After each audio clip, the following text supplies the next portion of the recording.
خواتین و حضرات، پروفیسر احمد رفیق اختر صاحب تشریف لے آئے ہیں. آپ تمام حضرات اپنی نشستوں پر رہیے گا. پروفیسر صاحب پنڈال میں داخل ہو رہے ہیں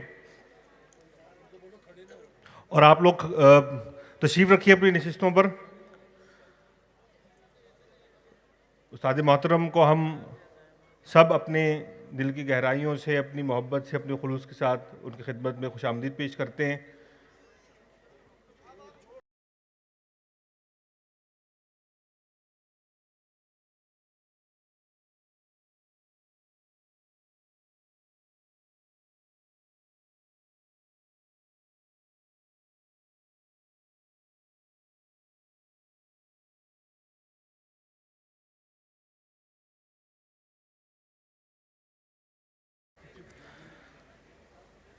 خواتین و حضرات، آج کے اس پروگرام کی باقاعدہ آغاز کے لیے میں گزارش کروں گا حافظ غلام مصطفیٰ صاحب سے کہ وہ اسٹیج پر تشریف لائیں اور کلام ربانی کی آیات سے اس پروگرام کا آغاز کریں. اعوذ باللہ من الشیطان الرجیم.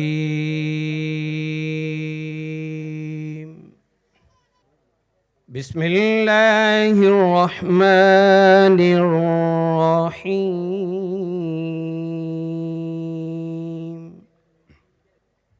ان الذین قالوا ربنا اللہ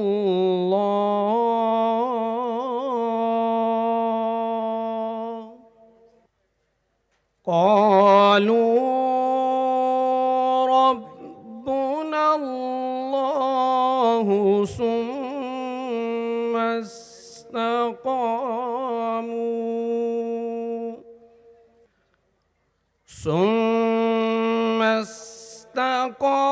استقاموا تتنزل عليهم الملائكة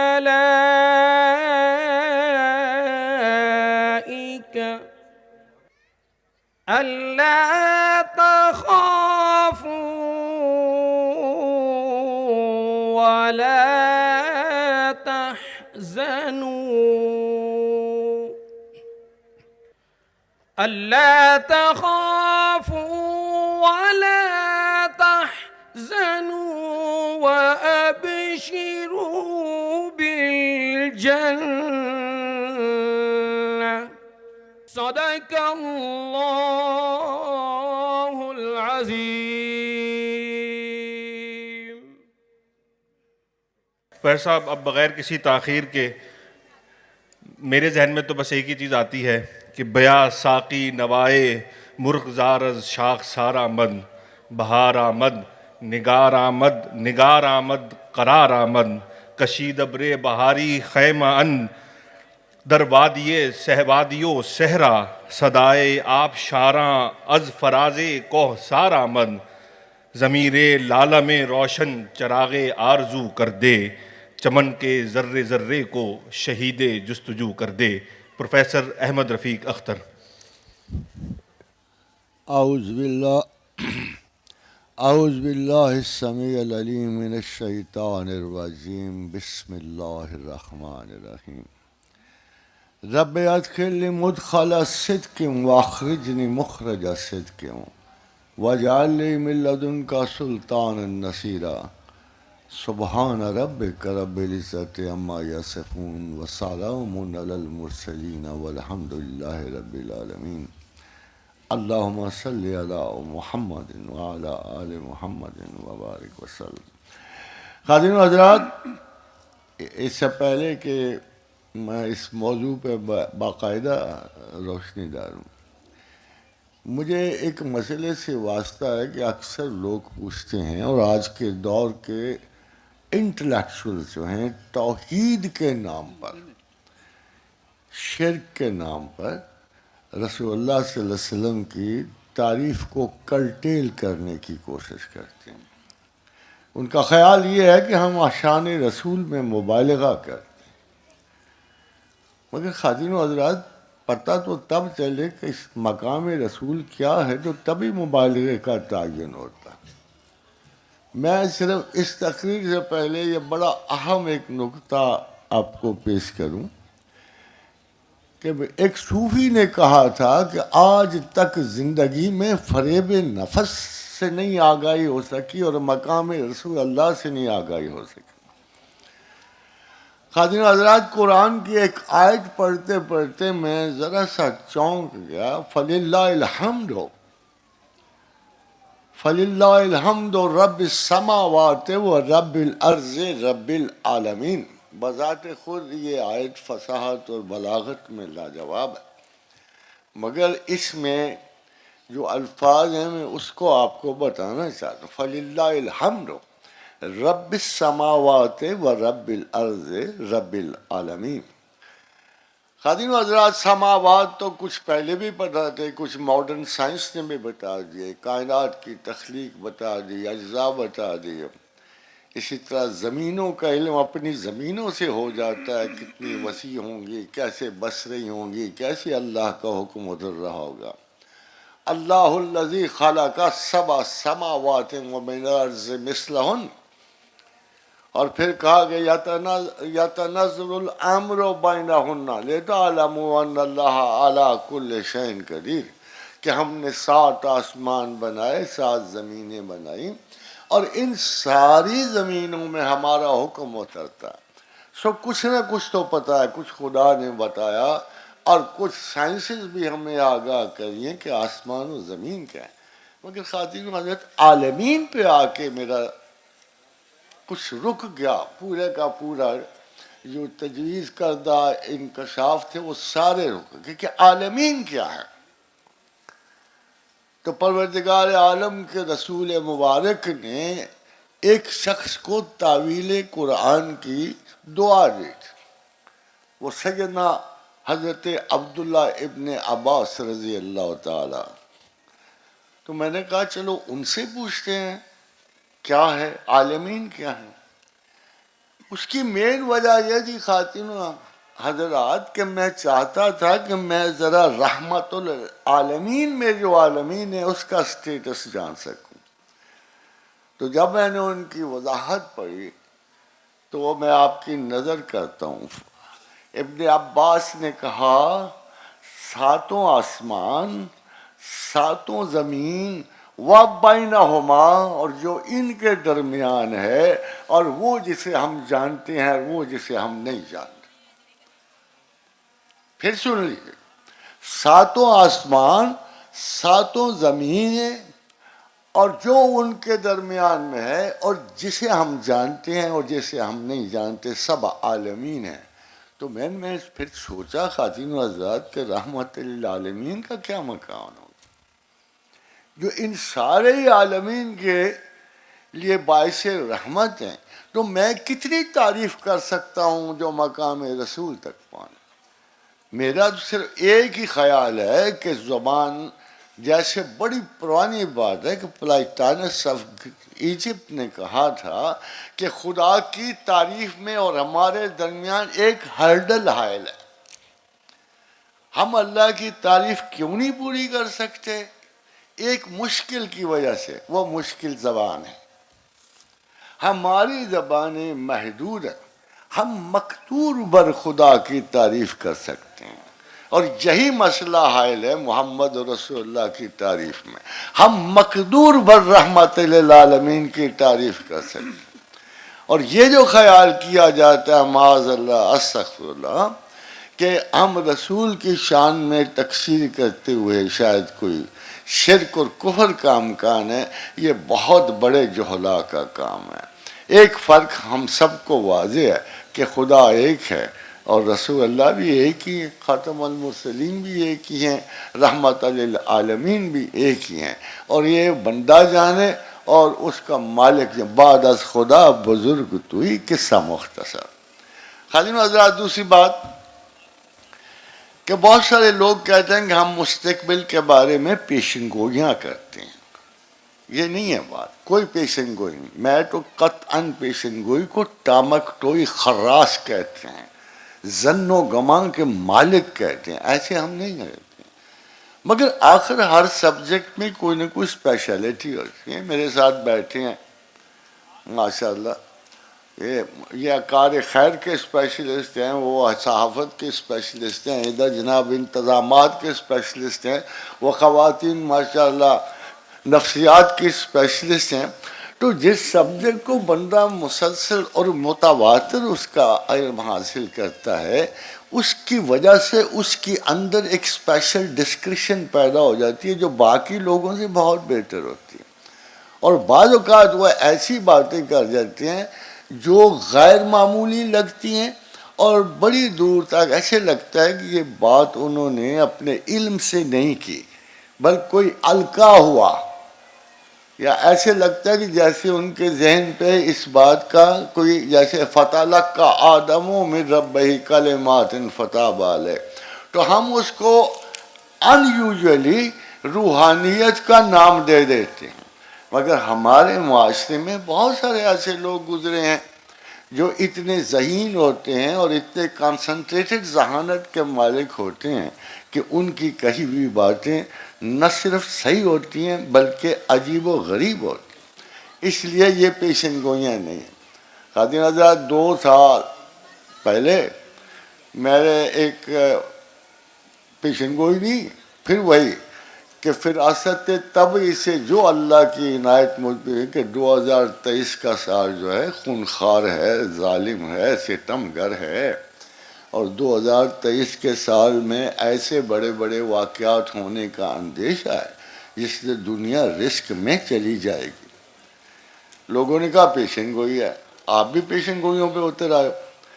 میں عرض یہ کر رہا ہوں کہ میں کو ماحول دیکھ کے نہیں پیشن گوئی کر رہا تھا. ماحول تو بڑا اس وقت ستوان ناک کی طرح صحیح تھا، کھڑا تھا، اور غزالی آنکھ کی طرح چمک رہا تھا. اس میں آپ تباہی و بربادی کی کیسے خوشخبریاں دے سکتے ہو؟ کیسے لوگوں کو ڈرانے پہ، خوف پر مائل کرنا شروع کر دیتے ہو؟ دا فیکٹ ہے کہ the things were coming down to the fact. جو معاملات دنیا میں جاری تھے، جس شخص کو خدا کا علم ہے، تھوڑا بہت علم ہے، قرآن کا علم ہے، وہ جانتا ہے کہ اللہ اس قسم کی حرکات زمانے میں پسند نہیں کرتا. وہ قانون تم توڑو، چھپاؤ، وہ معاف کرنے والا ہے. حدیث قدسی ہے کہ ایک شخص نے گناہ کیا، حضور خداوند پہنچا تو اللہ نے اسے کہا تو نے یہ غلطی کی تھی نا، تو نے اسے چھپایا نا، میں نے بھی چھپا دیا. پھر اس نے دوسری مرتبہ گناہ کیا، پھر حضور پروردگار پہنچے. انہوں نے کہا بندے تو نے یہ خطا کی تھی؟ انہوں نے کہا کی تھی. انہوں نے کہا تم نے چھپائی؟ انہوں نے کہا ہاں آپ نے. انہوں نے کہا میں ستار العیوب ہوں، میں نے چھپا دی، مگر اس گناہ کا کیا کروں جس کا چرچا، جس کی شہرت تم کونے کونے، نگر نگر، در بدر، شہر بشہر کر رہے ہو. یہ وہ کارستانی ہے جس پہ خدا کا غضب اترتا ہے. قوانین پاس کر دیے غیر فطری اعمال پر. ان چیزوں سے ہمیں بتا کہ یہ وہ ناپسندیدہ ترین ہیں چیزیں جن پہ خدا کبھی مہلت نہیں دیتا. And one of those things, اب آپ پھر کہو گے کہ یہ کوئی پیشن گوئی نہیں ہے، مگر لگتا ہے کہ زمانہ اس انجام کے قریب ہے جہاں عاد و سمود پہنچے تھے، جہاں پومپیائی پہنچے تھے، جہاں بے شمار وہ گرے پڑے ٹیلے، اوندھی ہوئی بستیاں اور اجڑے ہوئے کنویں آباد ہیں. اسی مقام تک یہ دنیا جانے والی ہے، اور بہت جلد. خادم حضرات، ہم تو چلو پاکستان کے لوگ ہیں، ہمیں تو بہت سارے تانے ملتے ہیں، مگر ایک آرگنائزیشن ہے ایٹامک سائنٹسٹ کی، 1900 اس کا قیام جو ہے بہت پرانا ہے، آج نہیں ہوا. انہوں نے نا ایک ڈیڈ ٹائم رکھا ہوا، یہ میرے پاس ہے، اگر ممکن ہوا تو آپ اسے سکرین پر بھی دیکھ سکیں گے. یہ 40 میں اس کا انعقاد ہوا. آج تک یہ مسلسل ایک کلاک پیش کر رہی ہے آپ کو، ایک کلاک. وہ دیکھیے وہ سامنے سکرین پہ بھی آئیں گے. یہ انہوں نے کلاک بنایا، اس کو ڈومز ڈے کلاک کہتے ہیں، قیامت کے وقت کا کلاک ہے۔ اس پہ اگر آپ اوپر سے دیکھو تو آپ کو پورے 12 بجے قیامت کا انہوں نے بتایا، پورے 12 بجے رات کے قیامت آئے گی۔ کیا آئے گی؟ سوال ہے کیا آئے گی؟ لیکن ہم تو سائنٹسٹ نہیں ہیں، ہم تو ویسے پروبیبلٹیز پہ امکانات پہ ڈسکس کرتے ہیں۔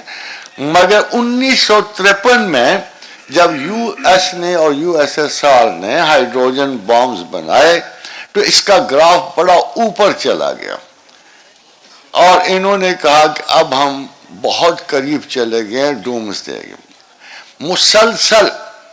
مسلسل یہ گراف گرتا رہا، صلح ہوئی تو یہ گراف گر گیا اور ہم قیامت سے دور ہو گئے، اور اگر نہ گرا پھر قیامت سے قریب تر ہو گئے۔ یہ کلاک جو ہے آج کل یہ 2023 the clock is at 90 seconds to midnight. 90 seconds to midnight. Atomic سائنٹسٹوں کا یہ کلاک کہہ رہا ہے کہ قیامت سے دنیا صرف 90 سیکنڈ دور ہے، 90 سیکنڈ، یوکرائن کی جنگ کی وجہ سے، یوکرائن کی جنگ کی وجہ سے۔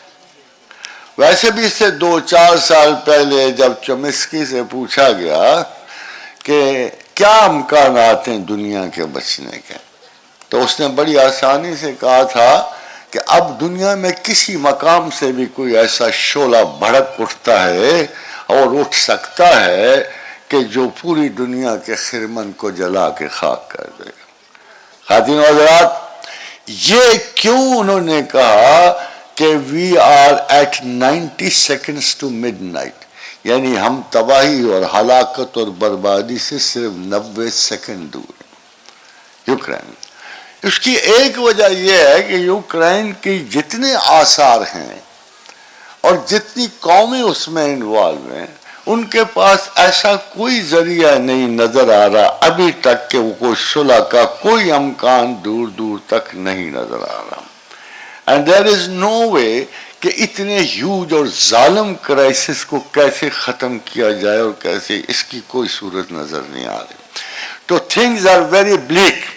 میں اپنی تو نہیں، کچھ یورپی آپ کو مفکرین کی، اس وقت یورپ کی حالت اکنامیکلی بھی بہت بری ہے اور پینک کے لحاظ سے بھی، جس کا ہمیں اس لیے نہیں پتا کہ ہم بڑی دور کھڑے ہیں اور ہم اپنے ملک کے بارے میں پینکی ہو رہے ہیں، حالانکہ پاکستان کو کوئی المیہ درپیش نہیں ہے۔ ماشاء اللہ لا قوت الا باللہ، یہ چاند ڈوب ڈوب کر نکلتا رہتا ہے، اس لیے اس کی مت فکر کرو۔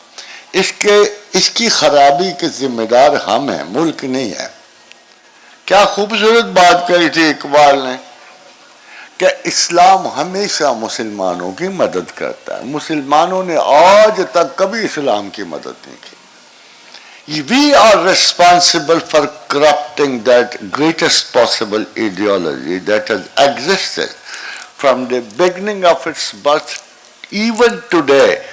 یہ جس نظریے سے ٹکراتا ہے نا اسلام، اس پہ غالب آ جاتا ہے۔ اس نے اس دنیا آخر میں بھی یہی کچھ کرنا ہے کہ جو اس کے منہ لگے گا۔ یہ کائنات بالا سے اترا ہوا نظام ہے جو کسی دوسرے نظام سے۔ کیا عجیب بات ہے کہ اگر آج کی مہذب دنیا کہے کہ جو سزائیں اسلام دیتا سخت ہے، ان سے پوچھو کہ پیدا کرنے والے سے بھی کوئی زیادہ تمہیں جان سکتا ہے؟ اگر میں یہ کہوں کہ یورپ کا فلاسفر مجھے زیادہ جانتا ہے، مجھے اپنے پاکستان کا سو کال سیسی انٹلیکچوئل مجھے زیادہ جانتا ہے میرے اللہ سے۔ الا یعلم من خلق، او بھائی اللہ کہتے ہو میں اپنی تخلیق کو بھی نہیں جانتا، کمال کے لوگ ہو تم۔ اس کا مطلب تم مجھے مانتے نہیں ہو، اس کا مطلب یہ ہے کہ آپ اللہ کو نہیں مانتے ہو۔ اگر آپ اس کو دی ہوئی سزاؤں پہ اعتراض کر رہے ہو تو اس کا مطلب یہ آپ کا خیال ہے اللہ بندے کو بندوں سے زیادہ نہیں جانتا، اور وہ کیا کہتا ہے الا یعلم من خلق، تمہارا خیال ہے میں اپنے بندوں کو نہیں جانتا۔ فنی سی بات لگتی، بہت فنی سی لگتی۔ تو یو کے پرائم منسٹر یہ کہتا ہے upset went to double down their support to Ukraine, provide advanced NATO standard capabilities. ایک فریق یہ کہتا ہے کہ ہمیں یوکرین میں مزید اعلیٰ ترین اسلحہ کی مدد دینی چاہیے so that we should be able to throw Russia back. کیا ممکن ہے؟ اب آپ دوسرے بورس جانسن اپنی خود کہتا ہے، جو ایکس پرائم منسٹر ہے، کہتا ہے Putin threatened the UK with a missile strike when warned about invading Ukraine. کہ جب ہم نے اس کو منع کیا یوکرین پہ حملہ کرنے سے تو اس نے آگے سے ہمیں بالکل واضح ایٹمی دھمکی دی تھی. یہ ہم لوگوں کی باتیں نہیں ہیں، ادھر ہی کی ہیں. اینڈریو مار ایک بہت اچھا ہسٹورین ہے، بڑا top class, he is heard, ہی از نون. تو اس نے کہا Ukraine may lose for another 5-10 years. یہ بہت بڑی ایکسپیکٹیشن ہے. میں لاس کہ یوکرین کا مسئلہ 5-10 سال رہ سکتا ہے. The globalized world economy that we know may no longer be sustainable for the future. مگر اگر یہ 5-10 سال رہا تو دنیا کی معیشت تہو بالا اور برباد ہو جائے گی، کیونکہ یہ جان چھوڑنے اب بھی سے مہنگائی کا دباؤ. ہمارے ہاں تو بہت رولا ہے مہنگائی کا، پر یقین کرو کہ دنیا میں آپ کی مہنگائی سے دگنی تگنی چوگنی مہنگائی پھیلی ہوئی ہے. اب میں روز جہاز پہ جا کے لندن خبر تو نہیں لینے جا، مگر جو لوگ آتے ہیں فنی سی چیزیں لاتے ہیں، بڑی فنی سی اندازہ کرے. مثلا میرے فرانس سے دوست آئے، کہتے بڑا مسئلہ ہے. وہ کیا مسئلہ ہے تمہیں؟ کہتے ہیں یہ کوکنگ آئل نہیں ملتا، یعنی کھانے کا تیل کا مسئلہ پڑا ہوا. میں نے پھر کیا کرو، کہہ دیجیے پاکستان سے آ کے لے جاؤں. وہ آیا ہی اسی لیے ہوں گے شاید، وہ شہر کو آئے نا کہ پاکستان آئے دونوں. میں نے کہا مسئلہ کیا ہے؟ کہتے جی کوکنگ آئل نہیں ملتا، چھوٹا سا ڈبہ پتہ نہیں 20 فلاں یورو پہ چلا گیا ہے. اور تو میں نے کہا حل کیا؟ کہتے پاکستان آئیں گے یہاں سے لے جائیں گے. پاکستان والے اپنے آئل کو رو رہے ہیں، دوسرے ملک ان کو دیکھ رہے ہیں کہ اگر نہ ملا تو یہاں سے آ کے لے جائیں گے. خادم حضرات، دب روٹی کے لیے لائنیں لگ رہی ہیں ہر جگہ. دنیا لوڈ شیڈنگ کے لیے تیار ہے. تمام یورپ میں راشننگ ہو رہی ہے، ڈاؤن سائزنگ ہو رہی ہے. مگر ہم جو ہے ہم سمجھتے ہیں کہ ہم بڑی بلا میں ہیں. الحمدللہ اور شب معراج رسول اکرم صلی اللہ علیہ وسلم نے پروردگار عالم سے عرض کی، اے مالک و کریم میری امت کو کبھی قحط سے نہ مارنا. فرمایا گرانٹیڈ. پروردگار نے کہا گرانٹیڈ، تیری امت کبھی قحط سے نہیں مرے گی. فرمایا مالک و کریم میری امت کو کبھی غیر سے زیادہ دیر مغلوب نہ کرنا. زیادہ دیر اس لیے کہتا ہوں کہ 10-20 سال کا عرصہ کوئی قوموں میں نہیں آ. فرمایا گرانٹیڈ، تیری امت پہ کبھی غیر طویل عرصہ کوئی بھی رول نہیں کرے گا.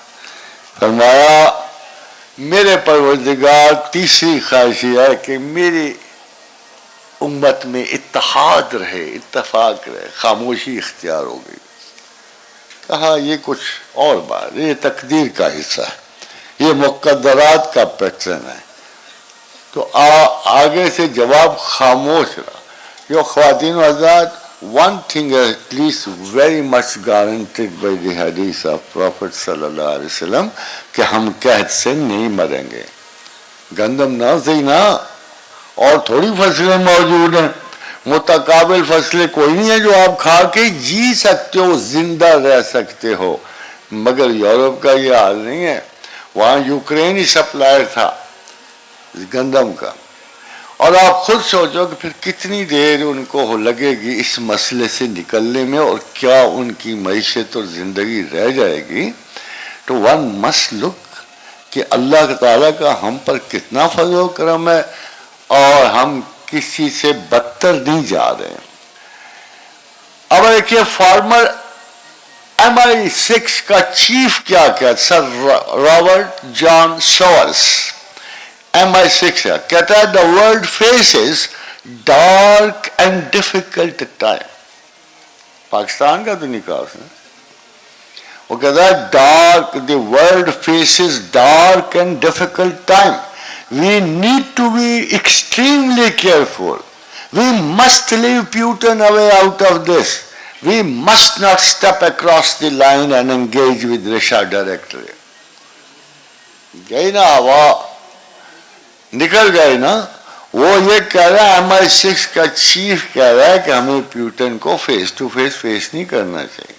ہو سکتا ہے دوسرے معنی میں کہتا پاگل آدمی ہے, عمر اس کی گزر چکی ہے, بیماری بڑی سخت لگی ہوئی ہے, عام مرے جگ پر لو, آپ وہ مرنے والا, اسے آپ کی کیا پرواہ ہو سکتی ہے, اس نے تو لگا دینا ہے دو چار, اور ایک نیوک چلتا گیا تو دنیا اڑ جائے گی. خادم آزاد ایک دفعہ اندازہ لگایا تھا کہ اگر ایک میزائل جو ہے ایٹمی پاکستان اور انڈیا کے درمیان ایکسچینج ہو جائے تو کچھ ہفتے میں وہ امریکہ تک اس کے بادل پہنچیں گے اور 3 سال تک امریکہ کی کوئی فصل پیدا نہیں ہوگی. یہ اس قسم کا المیہ ہے جسے آج دنیا بالکل آمنے سامنے فیس کر رہی ہے. رشیا کا فارن منسٹر سرگئی لاروف کہتا ہے NATO in essence is engaged in a war with Russia through a proxy and is arming that proxy, اور وہ یوکرین ہے. اب دیکھو دوسری سائڈ میں کوئی نرمی نہیں ہے. دوسری سائڈ کہتی ہے وہ جو رشیا کہتا ہے کہ نیٹو ہمارے ساتھ پراکسی وار لڑ رہی ہے, یعنی ایک ملک کو آگے کیا ہوا ہے اور وہ ہمیں تباہ کرنے چاہتے ہیں, اور جس ملک کو آگے کیا ہے وہ یوکرین ہے. It means they are very ready for any kind of a war. ایسی کسی بھی جنگ کے لیے تیار ہیں جو ان کے سر پہ آ گئی. ریزلٹس تھوڑے سے اس جنگ کے ریزلٹس ہیں. Gold backed reserve currency is to replace US dollar. آپ کو پتا ہے US ڈالر کے پیچھے سونا نہیں ہے, گولڈ ہی نہیں ہے, یہ ایسی ہوا میں ہی چل رہی ہے. اور جس دن کریش ہو گئی نا تو لوگوں کو دیکھنا پڑے گا کہ کوئی تنکا رہ گیا ہاتھ میں کہ نہیں رہ گیا. تو وہی وہ کہہ رہے ہیں کہ گولڈ بیک جو ریزروز ہیں یہ بہت جلد جو ہیں اس ہوائی کرنسی کو ہوا میں اڑا دیں گے, اور ڈالر کو, اور خاص کر برکس جو آرگنائزیشن ہے ملکوں کی جس میں Brazil, Russian, China, South Africa وغیرہ شامل ہیں, یہ ضرور اس کرنسی کو چینج کر دیں گے. Nouriel Roubini, these are 3 mega threats currently. وہ کیا کہتا ہے؟ Economic inflation, recession, underemployment, conflicts, اور یہ سارے کے نیچرل ڈیزاسٹرز. اب آپ خود دیکھیے کہ ایک اس ملک میں حادثے کی وجہ سے ساری کی ساری دنیا ایٹمی تھریٹ میں مبتلا ہے.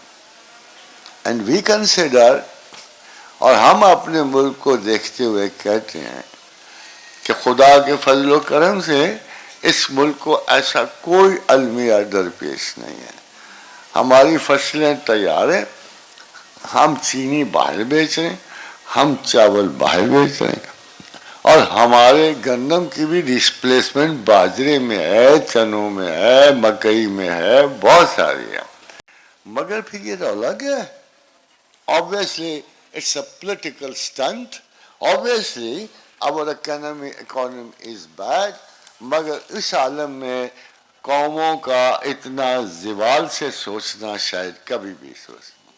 خادم آزاد, قوموں کے بارے میں یہ سارے فلسفے بڑے عجیب و غریب سے ہیں جو دنیا کے بڑے بڑے دانشوروں نے کہا کہ قومیں مرتی کیوں ہیں, تو تمام لوگوں نے ایک قسم کی چیزوں کی طرف نشان دیا کہ یا قومیں موسم کی طرح ہیں, یا قومیں یہ اب غور سے قوم انسانی عمر کی طرح کہ ایک انڈیویجول کی طرح کہ وہ بچہ ہوتا ہے، وہ بڑا ہوتا ہے، وہ بوڑھا ہوتا ہے، سملر ہم سب کو یہ تاثر دیا جاتا ہے، مگر حیرانی کی بات یہ ہے کہ قومیں بوڑھی جوان ہونے میں کوئی ٹائم تو لیتی ہے. ہمیں تو 70 سال کے بعد ہی زوال کی اس ساتھ سے ڈرایا جاتا ہے. ابھی ہم نے بچپن نہیں گزارا، ان قوموں کی عمر کے لحاظ سے ابھی ہمارا بچپن گزر رہا ہے پاکستان میں. حیف در چشم زدن صحبت یار آخر شد، حیف در چشم زدن صحبت یار آخر شد، بوئے گل سیر نہ دیدم کہ بہار آخر شد. افسوس کی بات نہیں ہے کہ ابھی ہم نے خوشبو نہیں سونگی پھولوں کی تو بہار ختم ہو گئی. ابھی ہم نے آنکھ نہیں کھولی تھی کہ صحبت یار ختم ہو گئی، کہ محبوب کا چہرہ نظر آنا بند ہو گیا. ابھی ایسی کوئی ساتھ پاکستان پہ نہیں آئی. ہم بہت مغلوب الجذبات قوم ہیں، مگر ہماری تو قوم ابھی بچپن سے آگے نہیں گئی جس پہ آپ زوال کے فارمولے سارے لگانے شروع کر دیے کہ یہ ہوگا وہ ہوگا، اس طرح برباد ہو جائے گا اس طرح. اس قسم کے ناقص فلسفے جو ہیں ان کو کم پڑھا کرو. یہ یونیورسٹیوں میں بیٹھے ہوئے، قائد اعظم یونیورسٹی میں پنجاب میں ادھر بیٹھے ہوئے آرم چیئر فلاسفرز کو سوٹ کرتے ہیں پریکٹیکلی. جب تک آپ زندہ ہو آپ ملک ہو، جب تک آپ میں جینے کی خواہش ہے آپ ملک ہو، جب تک آپ کے حوصلے بڑھتے ہیں. ایسی کوئی مسئلہ نہیں ہے. اگر 2 4 10 10 20 برس کے بعد بھی جب حکومتیں آتی ہیں تو اس کا یہ مطلب تو نہیں ہوتا کہ ملک مر جاتے ہیں، عوام مر جاتے ہیں. دیکھو اس شخص کے زمانے میں بھی ملک زندہ رہے. امیر تیمور برلاس کا زمانہ، اس نے کتاب پہ لکھ رکھا تھا کہ جو چیز میں فتح کروں گا، جو شہر میں فتح کروں گا، جو آبادیاں میں فتح کروں گا، ان کا 70% قتل کروں گا. کیا اس کے بعد انسان ختم ہو گئے؟ وہ ملک ختم، وہ مرو، وہ بخارا، وہ بلخ ختم ہو گئے؟ ابھی تک قائم ہے اور ان کو کچھ بھی نہیں ہوتا. ہاں، زوال پذیری کا مطلب غلبہ، نیابت، کمزوری اور غلامی ہوتی. ہم گزرے ہیں اس دور سے. آپ نے بھی کچھ عرصہ پارشلی غلامی دیکھی ہے. We have come out of this. We are trying to build a new country. ہمیں اپنا مسئلہ نہیں درپیش، ہمیں اپنے حکمرانوں کا اور رہنماؤں کا مسئلہ درپیش ہے. ہمیں ابھی بھی انہی کی غلامی عزیز لگتی ہے، انہی کے فارمولے تھا. یہاں ایک مذہبی چھوٹا سا مسئلہ اٹھے جو ہمارا ذاتی مسئلہ، وہ چاہے اپنا ٹرانسجینڈر کا مسئلہ ہو، ہم یہاں سے نہیں ہدایت طلب کرتے. افسوس کہ آج تک کسی حکمران نے اس لیسر ایجوکیٹڈ، اس کے اتنا مطالعہ نہیں ہوتا، کبھی آ کے اپنے عوام کے لائق بندوں سے مشورہ نہیں کیا. کوئی بھی نہیں آئے گا امجد ثاقب صاحب سے مشورہ لیں فلاں پالیسی میں، کوئی بھی نہیں آئے گا شعیب زڈل صاحب سے مشورہ لینے، بلکہ ان کو دور رکھنے کی کوشش کی جائے گی. جیسے لگتا ہے کہ یہ پرسنل انفیریورٹی جو حکمرانوں میں موجود ہے یہ ان کو کبھی بہتر سوچنے میں مدد نہیں دیتی. This is our major fault in this country کہ ہم پراپر مشوروں سے صرف اس لیے گریز کرتے ہیں کہ اگلے کی پرسنالٹی ہم سے کوئی ایڈوانٹیج نہ لے جائے. اللہ ان صورتوں کو معاف کرے. اسپرنگلر نے لکھا، جیسے دوسرے نے، یہ ٹوائن بی نے، اسپرنگلر نے تمام قوموں کے فلسفے میں جو ہمیں دی ہے، ایکسیپٹ ٹوائن بی، وہ کہتے ہیں قوموں کو چیلنجز درپیش ہوتے ہیں، ہر دور میں ہوتے ہیں، ہر سٹیج پہ ہوتے ہیں. پھر ہم قومیں ان چیلنجز کو فیس کرتی ہیں اور فیس کرنے کے بعد قومیں ان چیلنجز کا جواب دیتی ہیں. جب کوئی قوم اپنے ایکسٹرنل چیلنجز کو جواب دینے سے قاصر ہے، یہ سمجھو کہ اس قوم میں دوبارہ اٹھنے کا گرٹ ختم ہو گیا. کیا آپ ایسے ہی ہو؟ کیا ہم اپنے آئے ہوئے چیلنجز کا جواب نہیں دیتے؟ کیا ہم اپنی غربت و افلاس کے مسائل کے کوئی جواب نہیں دیتے؟ مگر اس کا ہمارا طریقہ غلط ہے. اس کی وجہ آپ سن لو کہ یہ سارے تھیسس اس لیے غلط ہیں کہ اسلام واحد ہے. یہ جو لیکچر میں دے رہا ہوں یہ آپ کے لیے نہیں خالی دے رہا، میں مسلمانوں کے لیے دے رہا ہوں. اور اسلام واحد ایک مذہب ہے جو کبھی زوال سے آشنا نہیں ہوا، کبھی بھی.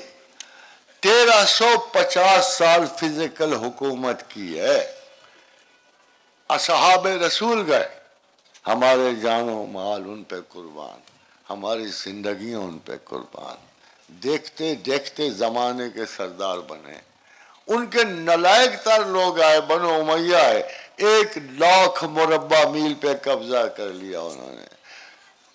بنو عباس آئے، ٹرانسوکشیانا تک پہنچ گئے. ترک ان کے زمانے میں مسلمان ہوئے. اور جو بیج انہوں نے لگایا، جب ہمارے ہاں قومیں گرتی رہیں، نظریہ نہیں گرا.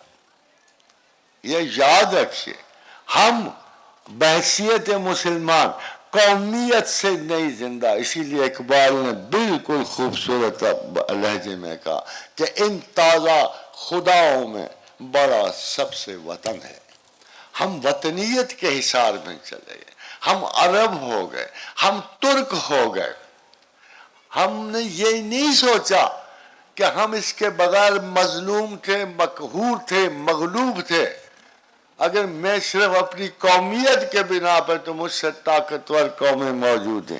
جب میں مسلمان ہوا تو زمین پر مجھے کسی کو مغلوب کرنے کی ضرورت نہیں ہوئی. میرا تشخص اسلام تھا، میرا عہد خدا سے تھا. خدا بھی کبھی مغلوب ہوتا ہے، یہ تو اس نے کتاب میں لکھ دیا. میں اور میرے رسول اور میرے اس رسول کے ساتھی ہمیشہ غالب رہیں گے. میں نے لکھ دیا ہے، میں اور میں. پرابلم کیا تھا وہ کہ جب بھی ہمارے ایک قوم کمزور پڑی اور خدا کے احکام سے روگردانی کی اور عصبیتوں کے حوالے ہو گئے، وہ قوم گر پڑی. اس کی جگہ نئی قوم آ گئی. عرب گئے تو تاتاری آ گئے، تاتاری گئے کوئی اور قوم آ گئی. عاد 1912 تک بڑی تھوڑی سی عرصے کے لیے تھوڑی سی مغلوبیت دیکھی انہوں نے، اور دوبارہ اپنی اپنی مملکوں تھے. وہ دیکھا آپ کو یا شب معراج کی حدیث یاد کرنی پڑے گی. الحمدللہ شام کو گزری، خدا کا سایہ کم رہا، اور اس شام کو حضور نے دعا کہ میری امت پہ کوئی غالب نہ آئے. نہیں آئے. پوری امت کبھی مغلوب نہیں ہوئی. چھوٹے چھوٹے ملک ضرور سایوں میں گئے اور ان کی اپنی نااہلیوں کی وجہ سے، مگر اسلام کبھی مغلوب نہیں ہوا اور امت مسلمہ کبھی ٹوٹلی مغلوب نہیں ہوئی. ہاں ایک چیز میں مار کھا گئی، انفیریورٹی کمپلیکس. عربوں کا جیسے ہے نا، سب سے بڑی انفیریورٹی گوری چمڑی ہے. وہ اپنے نالائق سے کسی محلے سے پڑھ کے آ جائے تو آپ کے پی ایچ ڈی سے اس کو بہتر فوقیت دیتے ہیں. یہ ان کا عالم. یہ ہمارا وہ مسئلہ تھا کہ قومیتوں کی وجہ سے اسلام کی براڈر سینس جو ہے اور عظیم ترین انٹیگریٹی جو ہے وہ انجر ہوئی، اور ہم اس کے بدلے صرف رسوائی لیے بیٹھے. کب وہ وقت آئے گا؟ کب وقت آئے گا؟ وہ ہمارے فیصلے نہیں چلتے، وہ تو صرف اللہ ہی فیصلہ کرتا ہے. تم لوٹ آؤ گے، میں لوٹ آؤں گا. تم پلٹ جاؤ گے، میں بھی پلٹ جاؤں گا. Isn't it a way? Isn't it a direction کہ وہ جو اہل اسلام کو دے رہا ہے؟ وہ چلے گئے ہو تو واپس بھی آؤ نا. چواں مرغے کے در صحرائے ہر شام کو شاید پر بفکر آشیانہ. وہ بھاگ تو گئے ہو، اور تم تو وہ پرندے ہو جو گھونسلوں سے نکل گئے ہو، بڑی دور تک چلے گئے ہو. شام پڑ گئی ہے، واپس تو آؤ نا، واپس تو پلٹو، خدا کی بارگاہ میں آؤ، اپنی دوری کا کچھ تو اپنا گلہ پیش کرو اور خدا سے مغفرت مانگو اپنی بخشش کے لیے اپنے رسول کی شفاعت طلب کرو. کرم تمہارے تو وارث بڑے ہی اچھے ہیں، مسلمانوں کے وارث تو بہت ہی اچھے ہیں، بہت مہربان ہیں. لا مولا لہم، قرآن کہتا ہے تمہیں کیا فکر ہے، تم دوسروں کو تانا دے سکتے ہو. لا مولا لہم، تمہارا کون وارث ہے؟ ہمارا تو اللہ ہے، ہمارے پیچھے تو وہ پروردگار عالم ہے، تمہارا کون وارث ہے؟ تم اجڑے تو تمہیں دنیا میں کون سنبھالے گا؟ ہم تو جب جائیں گے اپنے پروردگار کی، ہماری حمایت ان کے ساتھ ہے اور ان کی حمایت ہمارے ساتھ. Did it tell؟ بہت تعریف کی اللہ نے اپنے بندوں کی، بہت. نماز پہ نہیں کی ہے، پڑھتے ہیں سارے، کچھ غفلت کر جاتے ہیں.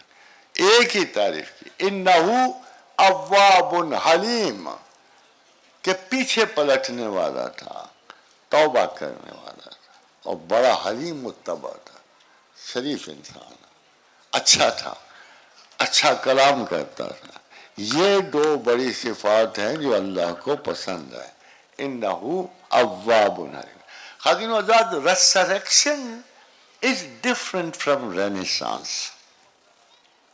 رینیسانس کا مطلب ہوتا ہے تجدید، احیاء ثانیہ. وہ احیاء اربع بھی ہو سکتا ہے، احیاء خامسہ بھی ہو سکتا ہے. یہ جو احیاء ہے یہ ساری قوموں میں گزرتا ہے. کچھ زوال کے ساتھ آئیں، کو اچھا حکمران آ گیا، اس نے اگین ری بلڈ کر لیا اپنے ملک کو. اور مسلمانوں میں یہ ڈبل ہوا، کبھی انڈیویجول کے ذریعے احیاء ہوا اور کبھی بحیثیت قوم کے بدلنے کے دوسری قوم نے علم اٹھا لیے، تیسری نے اٹھا لیے. تو احیاء ریکرنٹ ہے، یہ وقت کے ساتھ ساتھ نئے لوگوں کی آمد سے، نئے لیڈرز کی آمد سے ممکن ہے کہ گری پڑی قوم چلی. مگر جو لفظ میں استعمال کر رہا ہوں ریسرکشن ہے، یہ یونانی زبان کا لفظ ہے، اس میں یہ انستاسیا کہلواتا ہے. لفظ بڑا خوبصورت ہے، انستاسیا. ابھی بہرحال کچھ خواتین کے نام بھی انستاسیا سے اب بھی شروع ہوتے. تو اس کا مطلب ہے ایک نئی زندگی پانا.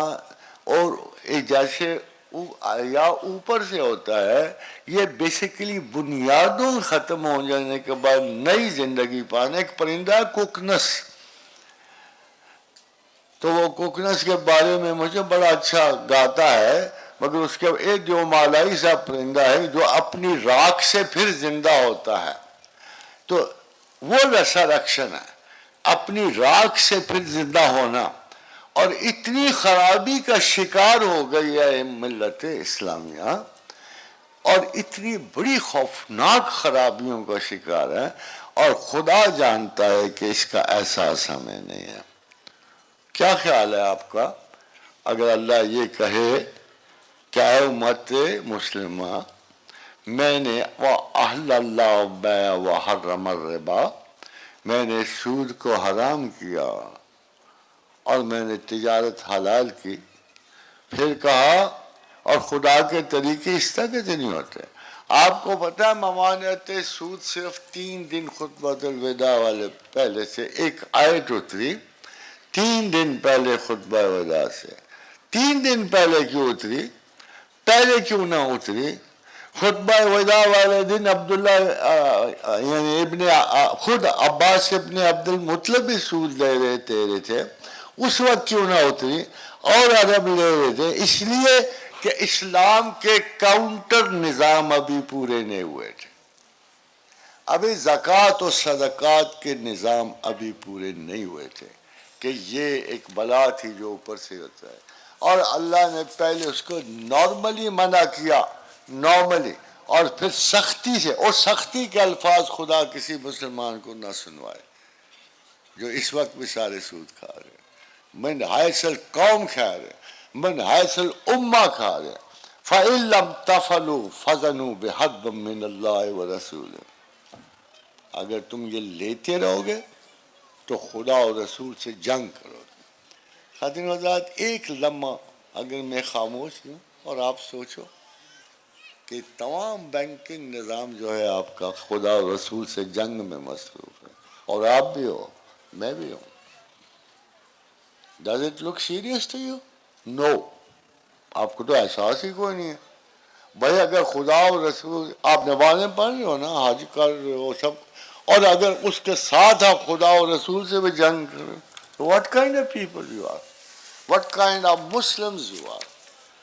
میں مسلمان ہونے کے باوجود مسلسل خدا اور رسول سے جنگ کر رہا ہوں. معاذ اللہ، استغفر اللہ. آپ خود غور کرو پھر کیا ہوتا ہے. آپ بھی مجبور ہو نا، کیا تو ہم کیا کریں، یہ نظام ایسا ہے، ہم کیا کریں. خادم حضرات، میں آج آپ کو ایک چیز بتا رہا ہوں جو ہمارے حکمران نہیں کرتے ہیں. کیوں؟ مسئلہ یہ ہے کہ جو جنگ 5 منٹ میں ختم ہو سکتی ہے اس پہ آپ نے 70 سال ایز پاکستانی کیسے لگا دیے. کیا خدا کہتا ہے کہ تم راتوں رات کو بدل دو یہ نظام؟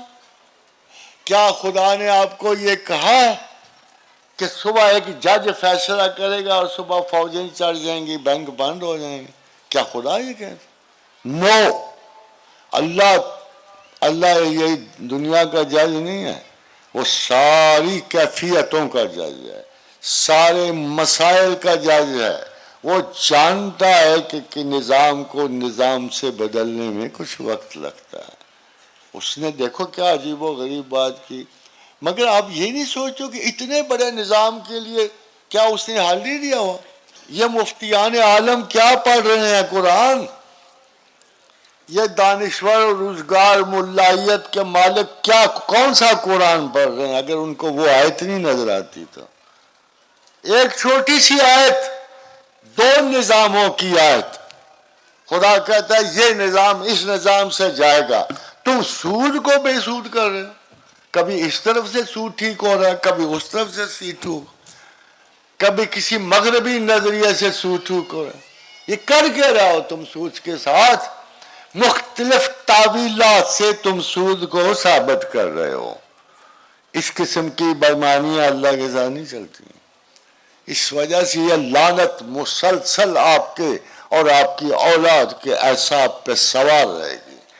یہ خالی پیسے میں نہیں آتی، یہ آپ کے اعصاب پہ رہے گی، آپ کی اولاد پر رہے گی، آپ کی اخلاقیات پہ رہے گی، آپ کے امن و امان. یہ پاکستان کے ہر سسٹم پر اثر انداز رہے گا، کیونکہ یہ لعنت ہے. فَإِن لَمْ تَفْعَلُوا فَأْذَنُوا بِحَرْبٍ مِّنَ اللَّهِ وَرَسُولِهِ. اگر یہ تم کام کرتے رہو گے تو پھر اللہ اور خدا اور اس کے رسول کو حجت دو گے، جنگ کی ریزن دو گے that God should fight against you. What a horrible thing. Any Muslim can afford this. مگر آپ اس کے حل کو نہیں جائے. ابھی میں پچھلے دنوں اپنے وزیر خزانہ کا بیان، شکر ہے انہیں یاد تو آیا کہ ہم کسی جنگ میں مصروف ہیں اور ہم نہیں. مگر کیا جنگ میں مصروف رہنے کا اور اس کا حل یہ ہے کہ کسی اور طریقے سے سود لو؟ کیا سود کی ٹیکنالوجی بدلنے سے سود جائے گا؟ سود ایک ہی طریقے سے جائے گا، اور اگر وزیر خزانہ چاہیں تو 5 منٹ میں چلا جائے گا، آپ کی جنگ ختم ہو جائے. یمحق اللہ الربا ویربی الصدقات. اللہ سود کے سسٹم کو گھٹاتا ہے اور صدقات کا سسٹم بڑھاتا ہے. صدقات کا اگر رب کعبہ کی قسم آج اگر تم آدھے گھنٹے میں اناؤنس کر دو کہ پاکستان البنک الامانات و صدقات کی بنیاد رکھا تو یہ جنگ ختم ہو جائے گی. یہ جنگ ختم ہو جائے گی. غور کرو، آپ اعلان کر رہے ہو ملت اسلامیہ کے سامنے، اے مالک و کریم غلطی ہو گئی، ہم نے تو تیرے سسٹم کی طرف توجہ ہی نہیں. کون سا اسلامی ملک ہے جس نے صدقات کی کوئی آپ قرار نہیں دیتے ہو؟ دیتے ہو، یہی صدقات ہیں. مگر انڈیویجول یہ انسٹیٹیوشن نہیں قائم کر سکتا، اور جب حکومت اسے اناؤنس کرے گی خدا کو یہ یقین ہوگا کہ they have taken my side اور اس سسٹم کی بجائے اس سسٹم کی، تو خدا یہ نہیں کہتا کہ فوری کر دو. یہ دیکھو عجیب سی بات ہے. یمہو کا لفظ مکمل فنا کے لیے محو کر دیا جاتا ہے. یہما کلّا کا مطلب ہے آہستہ آہستہ. شب وصلت میں دل بر سوں ولی جی بات کہوے ہیں، سوال آہستہ آہستہ جواب آہستہ آہستہ. جب تم نے اپنے پروردگار کو منانا ہے وہ بھی اعلان کرو نا، آج کرو، آج شام تک کرو کہ ہم نے اپنے خدا کے کہے پر صدقات بینک کا افتتاح کر دیا ہے، ہم نے آج اس کی بنیاد رکھی ہے. یہ جنگ ختم ہو جائے گی، اور مجھے رب کعبہ کی قسم ہے پاکستان کے بیشتر ادبار ہی ختم ہو جائے گا. یہ ظلم و ستم ختم ہو جائے گا. یہ مسلسل جو ہے آپ کی بربادیوں کے ذرائع ختم ہو جائیں گے جب یہ پہلی جنگ ختم ہو جائے گی. then you can understand. اور اس میں کیا پڑتا ہے؟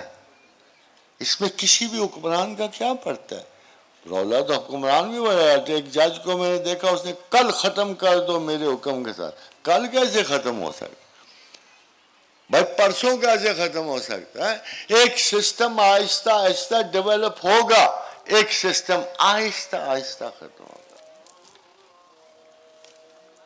اس پہ بھی مجھے ولی کا شعر یاد. شب وصلت میں دل برسوں ولی جی بات کہوے ہیں، سوال آہستہ آہستہ جواب آہستہ آہستہ. بھائی اللہ تو جلدی نہیں کرتا، تم کیوں جلدی کر رہے ہو؟ خدا تمہیں یہ تو نہیں کہتا آج اکھاڑ کے باہر پھینک دو. کیا اتنے سارے بلا مولوی صاحب اٹھتے ہیں کہتے ہیں سود حرام ہے اور سود کی نوکری حرام ہے، اور کیا 20 لاکھ بندہ برباد کر دو گے، بیکار کر دو گے؟ اللہ کی کیوں نہیں سنتے ہو؟ اللہ کی بات کیوں نہیں مانتے ہو؟ متبادل بینکنگ کیوں نہیں کھڑے کرتے ہو؟ اور کیا مزے کی بات ہے کہ آپ کے صدقات میں نو ریٹرن، مسائل میں نو ریٹرن. 270 ارب کے قریب پاکستانی صدقات دیتے ہیں، 270 ارب کے قریب. آپ 10 ارب سے شروع کرو تو 10 سال. میرے ساتھ تو امجد ثاقب صاحب بھی بیٹھے ہوئے ہیں، یہ تو اس کام کے بڑے ماہر ہیں. مجھے یقین ہے کہ چھوٹے قرضوں کو جب آپ کو بحال کرنے کو جو نہ، یہ تو خیر واپس لے لیتے ہیں، ان کی مجبوری ہے، مگر صدقات میں دیے ہوئے قرضے بھی ٹوٹل معاف ہو جاتے ہیں، واپس نہیں ہوتے. پھر عمرہ یہ کام وہ چیز سیکریفائس کریں گے. اس پہ میں نے پورا ایک ورکنگ تھیسس بنایا. وہ ورکنگ تھیسس ویلز کو پسند آ گیا، اور اسٹیٹ بینک آف انگلینڈ کو بھی ایک دفعہ بڑا پسند آیا. ان کا ڈیموکریٹ سے ہم سیلنگ نہیں لگا سکتے، مگر جس کو چاہیے پسند آنا اس کو ابھی تک خبر بھی نہ ہوئی، اسے سوچا بھی نہیں کہ ہم میں یہ کوشش، یہ خیال تو پیدا. دیکھو ایک چیز ہے جو بہت خطرناک، ایک چیز ہے جو نیری جہنم ہے ہمارے لیے، اور اس میں ایک عمل سے، ایک ملک سے اگر وہ وزیر خزانہ یہ کہہ رہے ہیں کہ ہم مسلسل، تو یا کل کھول لو نا، کل ابتدا تو کرو، ایک بینک کو شکل دو نا کہ ہم نے ایک بینک آف امانات اور صدقات. میں امانات پتہ کیوں کہہ رہا ہوں کہ سیکنڈری جاب ہے مسلم بینکنگ کا، کہ لوگ اپنے خطرات سے بچ کر جب اس میں امانتیں جمع کریں گے تو بینک ان کو پیسے دینے کی بجائے وہ امانات کی حفاظت کے پیسے دیں گے، جیسے آپ نے لاکرز لیے ہوئے، دوسری چیزیں لی ہوئی ہیں. مگر یہ سسٹم کو خیال میں ہی نہیں آتا، بالکل خیال میں نہیں آتا. اس کا مطلب ہے they are not interested in any Muslim solution of the problems.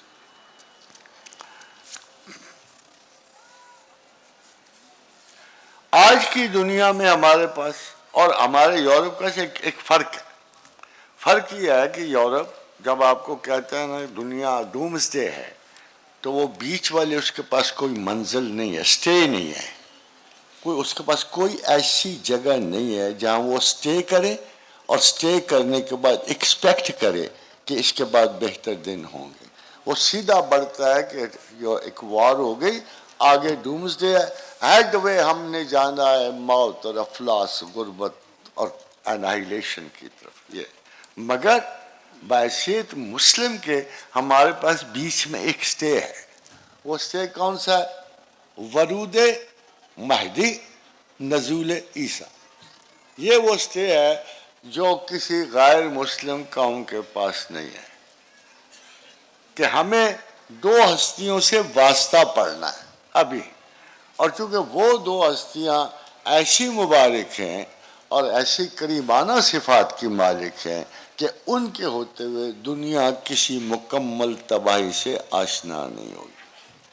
ایک وعدہ تو ہمارے رسول اکرم کے ساتھ ہے کہ اے پیغمبر، جب تک تیرا وجود مقدس اس زمین پہ موجود ہے، ہم مکمل تباہی نہیں قیامت سے پہلے کوئی لائیں گے، ہم کسی کو مکمل فنا نہیں کریں گے. ایک وہ آپ کے پاس موجود ہے، اور ایک یہ کہ جب آخری زمانے میں اگر بہت بڑی جنگیں بھی ہو گئیں، بہت بڑی تباہیاں بھی ہو گئیں، تو مسلمان کی امید ان دو چیزوں پہ قائم ہے کہ ہم پھر بھی بچیں گے، اور اس کی وجہ ہوگی نزول عیسیٰ علیہ السلام اور ورود مہدی علیہ السلام. یہ دو وجہ. اب اس کی شہادت ہے ہمارے پاس. بات یہ ہے جو مسلمانوں کو حق میں کوئی چیز اچھی ہو نا، تو ہمارے بڑے بڑے مجتہد، کوئی امریکہ بیٹھے ہوئے ہیں، کوئی کینیڈا بیٹھے ہوئے ہیں، یہ اس کا انکار کر دیتے ہیں. وہ وجہ یہ ہے کہ آپ کی امید دوسروں کو بہت بری لگتی ہے. وہ چاہتے ہیں یہ ڈرے رہیں، خوف زدہ رہیں، مغلوب رہیں، ان کے دل میں خدا کی طرف سے کوئی امید نہ پیدا ہو. یہ بالکل اس عالم میں یہ لوگ ہوتے ہیں کہ ہمیں زیادہ سے زیادہ مایوس کرنے کی کوشش کرتے ہیں. ہمارے تمام دشمن جو باہر ہیں، یہ ان کا سائیکولوجیکل حربہ ہے کہ the Pakistani, particularly the Pakistani Muslims should not stand up. یہ لیٹے رہیں، یہ مسکین رہیں، آزردہ خاطر رہیں. بنا میں یہ ہو نا بپاسخ خاطر آشفتہ حالہ، یہ آشفتہ حال رہیں. ان کو بنا میں شاہد نازک خیالاں والی کوئی بات نہ ہو، ان کو کوئی اچھی خبر نہ ملے. یہ تو آشفتہ حال غریب قوم ہے، اس کو اور دباتے رہو خوف سے، اور پھر ایسے جعلی رہنما بیچ میں آتے رہیں جو روٹی کپڑے سے اٹھائیں، کبھی ان کو وطنی جرت مردانہ سے اٹھائیں. یہ سارے اقبال کے شاہین ہمارے پاس آ کے کرگس بن جاتے ہیں. افسوس کی بات یہ ہے. مگر ایز اے رول ہم لوگ بڑی ہمت سے اس تمام افسردگی کا مقابلہ کر رہے ہیں. Still we are very hopeful. شاید ہمارے ایکسٹرا ہوپفل ہونے کی وجہ سے ہم اقتدار کے حریص لوگوں کی مدد کر جاتے ہیں، کیونکہ ہم چاہتے ہیں کوئی تو ان میں سے ایسا نکلے جو ملکی حالات اتنا دانشور تو ہو، پڑھا لکھا. پاکستان کی سیٹ کیا تمام جاہل لوگوں کے لیے؟ پاکستان کے پرائم منسٹر کو جاہلیت کے انعام ملنے چاہیے. This is the major question with us. کیوں نہیں اس منصب کے قائد اعظم کے قریب کیوں نہیں کوئی پہنچتا؟ نصف کیوں نہیں پہنچتا؟ نیت میں کیوں نہیں پہنچتا؟ عمل میں کیوں نہیں پہنچتا؟ وہ جن گزر گیا، یہ بونے رہ گئے ہیں پیچھے. ان میں سے کسی کو وہ خیال نہیں ہے کہ کتنا بلند مرتبہ قانون دان اور ایک اعلیٰ ترین کردار کا انسان پاکستان بنا ہے. پاکستان deserved ہے. He deserved Pakistan. What about the rest of the people who have gone through this stage of Pakistan? وہ تو لگتا ہے کسی تھرڈ کلاس کپڑے کے لیے جب نہیں ہوتی، وہ ریمپ پہ چلنے والی خواتین کی طرح لگ کہ برے کپڑے کو اچھی صورت سے نبھا کے گزارو. وہ قائد اعظم کے مرتبے تک کوئی پہنچا؟ نہ پہنچے، نصف تک تو آئے.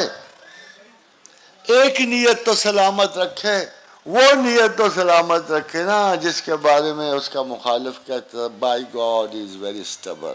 وہ اسٹبر نہیں تھا، وہ اسٹبر نہیں تھا، وہ اپنے موقف پر مضبوطی سے قائم کہانی چٹان تھی. Just think 100 times before you make a decision. But once you make a decision, stand by it like one man. اب کسی لیڈر کے اوپر ون مین کیوں نہیں ہو رہا ہوتا؟ یہ شو دینے والے لوگ خلوص پہچانتے ہیں، لوگ محبتیں پہچانتے ہیں، ان کو پتہ ہے کہ ہمارا دل کدھر جانا ہے، ہمارا دماغ کدھر جانا ہے۔ کیا پاکستان میں مجھے نفس بیٹر لگتی ہے، دل والے ادھر ہیں دماغ والے ادھر لگتے ہیں، کہ اتحاد کبھی نہیں ہوئے گا دل والوں اور دماغ والوں کا کہ ہم کسی ایسی لیڈرشپ، مگر ہم کو لیڈرشپ کو ایڈوائز دینی چاہیے۔ ہماری سب سے بڑی غلطی یہ ہے کہ ہم بجائے لیڈرز کو ایڈوائز کرنے، ہم اسے اندھا دھند عقل کل مان کر اس کے پیچھے چلے جا رہے ہوتے ہیں۔ This is the biggest fault of this nation. ہم نے کبھی اپنی لیڈرشپ کو کوشچن نہیں کیا ان کی حماقتوں کے لیے۔ یہ ہمارا حق ہے نا، مگر یہاں تو یہ ہوتا ہے کہ کوئی قابل دیدار کو سمجھدار اگر کوئی ایڈوائزر آ جائے تو اگلے دن اس کو کہا جاتا ہے کہ یہ لیڈر کے حق میں، عظیم لیڈر کے حق میں گستاخی کر رہا ہے۔ لگتا ہے سارے بزرگ جمہر جو ہیں جمع ہو کے وہ لیڈر کی شان میں جمع ہو جاتے ہیں۔ لگتا ہے یہ سارا یہ دانش پتہ نہیں وہ کہاں سے بیچارہ پڑھ کے آتا ہے، ادھر سکھائیں ڈھونڈنی چاہیے جہاں سے ہمارا ہر لیڈر کلے کل ہو کے نکلتا ہے۔ انا للہ و انا الیہ راجعون۔ اور یہی سب سے بڑا اس ملک کا المیہ ہے۔ خادم صاحب، بات صرف پاکستان سے باہر نکلنے والی ہے۔ میں سوچتا ہوں، میں نے باغ ارم کا سنا تھا تو شداد اس میں داخل ہو رہا تھا کہ اللہ نے کہا کہ اس کی اسرائیل کو کہا اس کی جان لو، تو اسرائیل کہتے ہیں مجھے کسی کی جان لیتے ہوئے اتنی خوشی نہیں ہوئی جتنی اس کی لیتے ہوئے ہوئے، کہ یہ متمرد اور تناور کڑوا ظالم اور سرکش بادشاہ جس نے لوگوں کی لاشوں پر سوار ہو کر اس باغ ارم کی بنیاد رکھی تھی۔ پتہ نہیں کیا خیال ہے، میں اپنی بدگمانی کی معافی چاہتا ہوں۔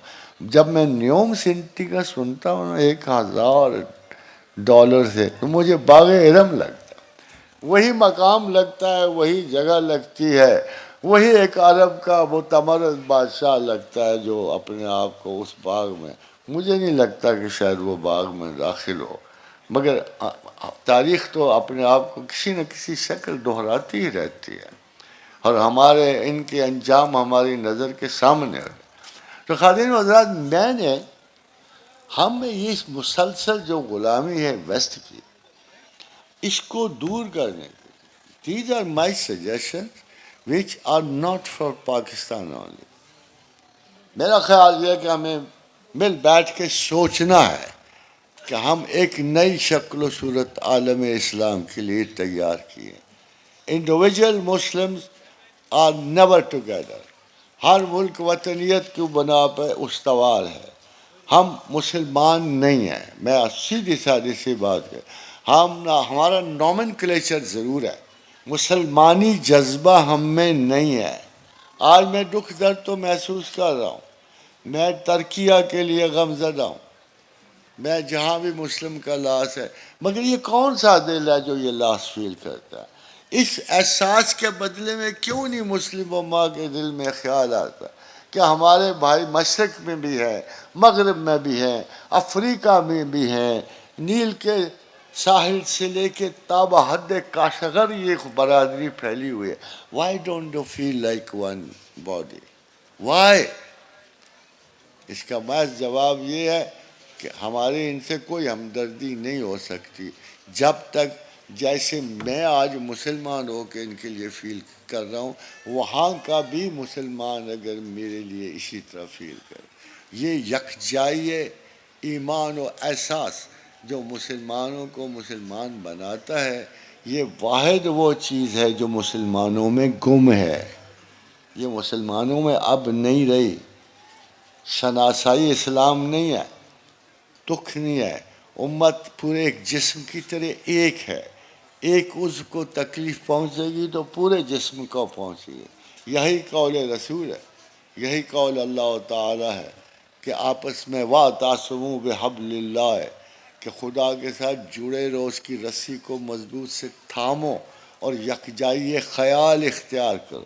خادم حضرات، I've given a few suggestions سب سے پہلے تو جیسے میں نے آپ سے کہا سود کے بارے میں نے کہہ دیا کہ سود سے لڑائی آسان ہے، اللہ کا طریقہ استعمال کرو، ہر مسلم ملک میں صدقات بینک بناؤ اور امانات کے بینک بناؤ، اور پھر ان سے آہستہ آہستہ سود 10 سال میں ختم ہو، 15 میں، 20 میں ختم ہو، اللہ سورسز عطا کرے کہ آپ ہر قسم کے عذاب سے بچ جاؤ۔ مگر یہ بہت ضروری ہے۔ اگر میں بخدا اگر حکمران ہوتا، میں آپ کو سچ بتاتا ہوں، میں دوسری رات نہ گزرنے دیتا اس احساس افسوس پہ کہ میں سود سے میں اللہ کے خلاف جنگ کروں، میں اللہ کے خلاف جنگ کروں۔ جس کی محبت میں میرے کبھی آنسو نہیں سوکھے، میں اس کے لیے اس سے جنگ، میں اپنے رسول سے جنگ کر رہا ہوں۔ یہ وہ احساس ہے جو مجھے خوف کی آخری حد تک پہنچا دیتا ہے۔ یہ کون ہے جو بڑے آرام سے اپنے خوابگاہوں میں یورپین فلسفے سوچتے ہوئے سو جاتے ہیں؟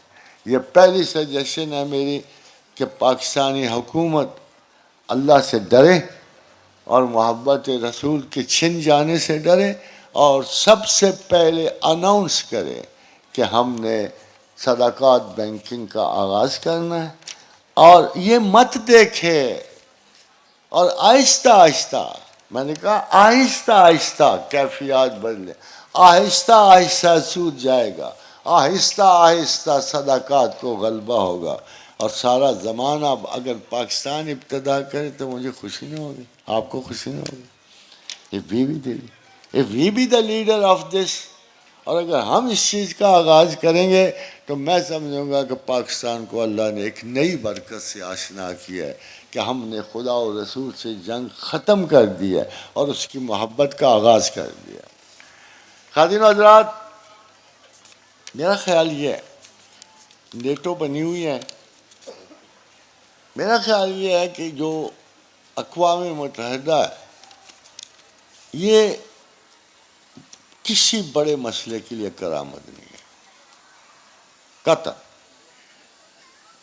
مانگتے ہاتھوں کے ساتھ، یعنی وہ جو طارق عزیز کا سسکتے ہونٹوں کے ساتھ، یہ اگر دنیا کی کوئی مدد کر رہی ہے تو ان تمام چھوٹے مسائل میں کر رہی ہے کہ جس کو اگر حکومتیں خود چاہیں تو بڑی اچھی طرح سمیٹ سکتی ہیں۔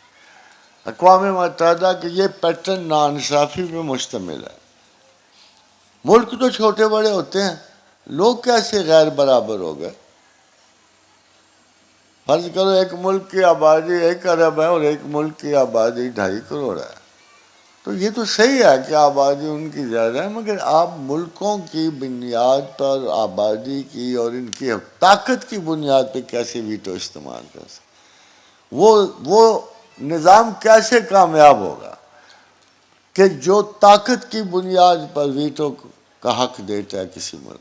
اس کی بنیاد پہ تو کبھی قیامت تک کوئی انصاف والی انجمن قائم نہیں ہو سکتی۔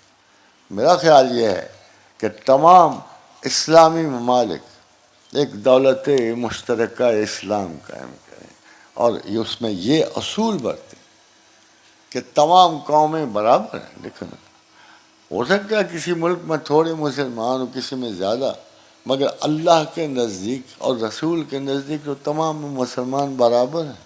اس لیے یہ ویٹو والی چال کہیں نہیں چلنی چاہیے، اور ان تمام اس دولت مشترکہ اسلامیہ میں ایک ہی چیز ہونی چاہیے کہ مکمل انصاف ہو اور تمام ملکوں کو مکمل نمائندگی دی جائے، اور یہ سارے مل کے بیٹھیں۔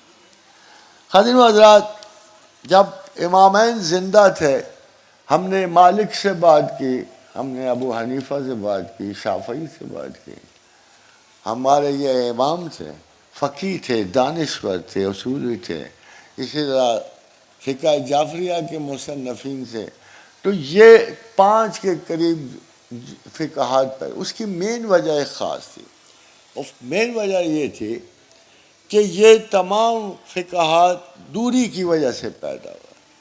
اگر ایک جگہ یہ چاروں امام بیٹھے ہوتے ہیں تو اتفاق سے شاید ایک ہی فقہ پیدا ہوتا، مگر ظاہر ہے کوئی بصرہ میں بیٹھا ہوا ہے، کوئی یمن میں بیٹھا ہے، کوئی اندلسیہ میں بیٹھا ہوا ہے، مگر آج کے زمانے میں میرا اپنا خیال یہ ہے کہ ایک مشترکہ فقہی کونسل تمام ممالک اسلامیہ کی قائم ہو جو شرع اسلامیہ پہ غور کرے.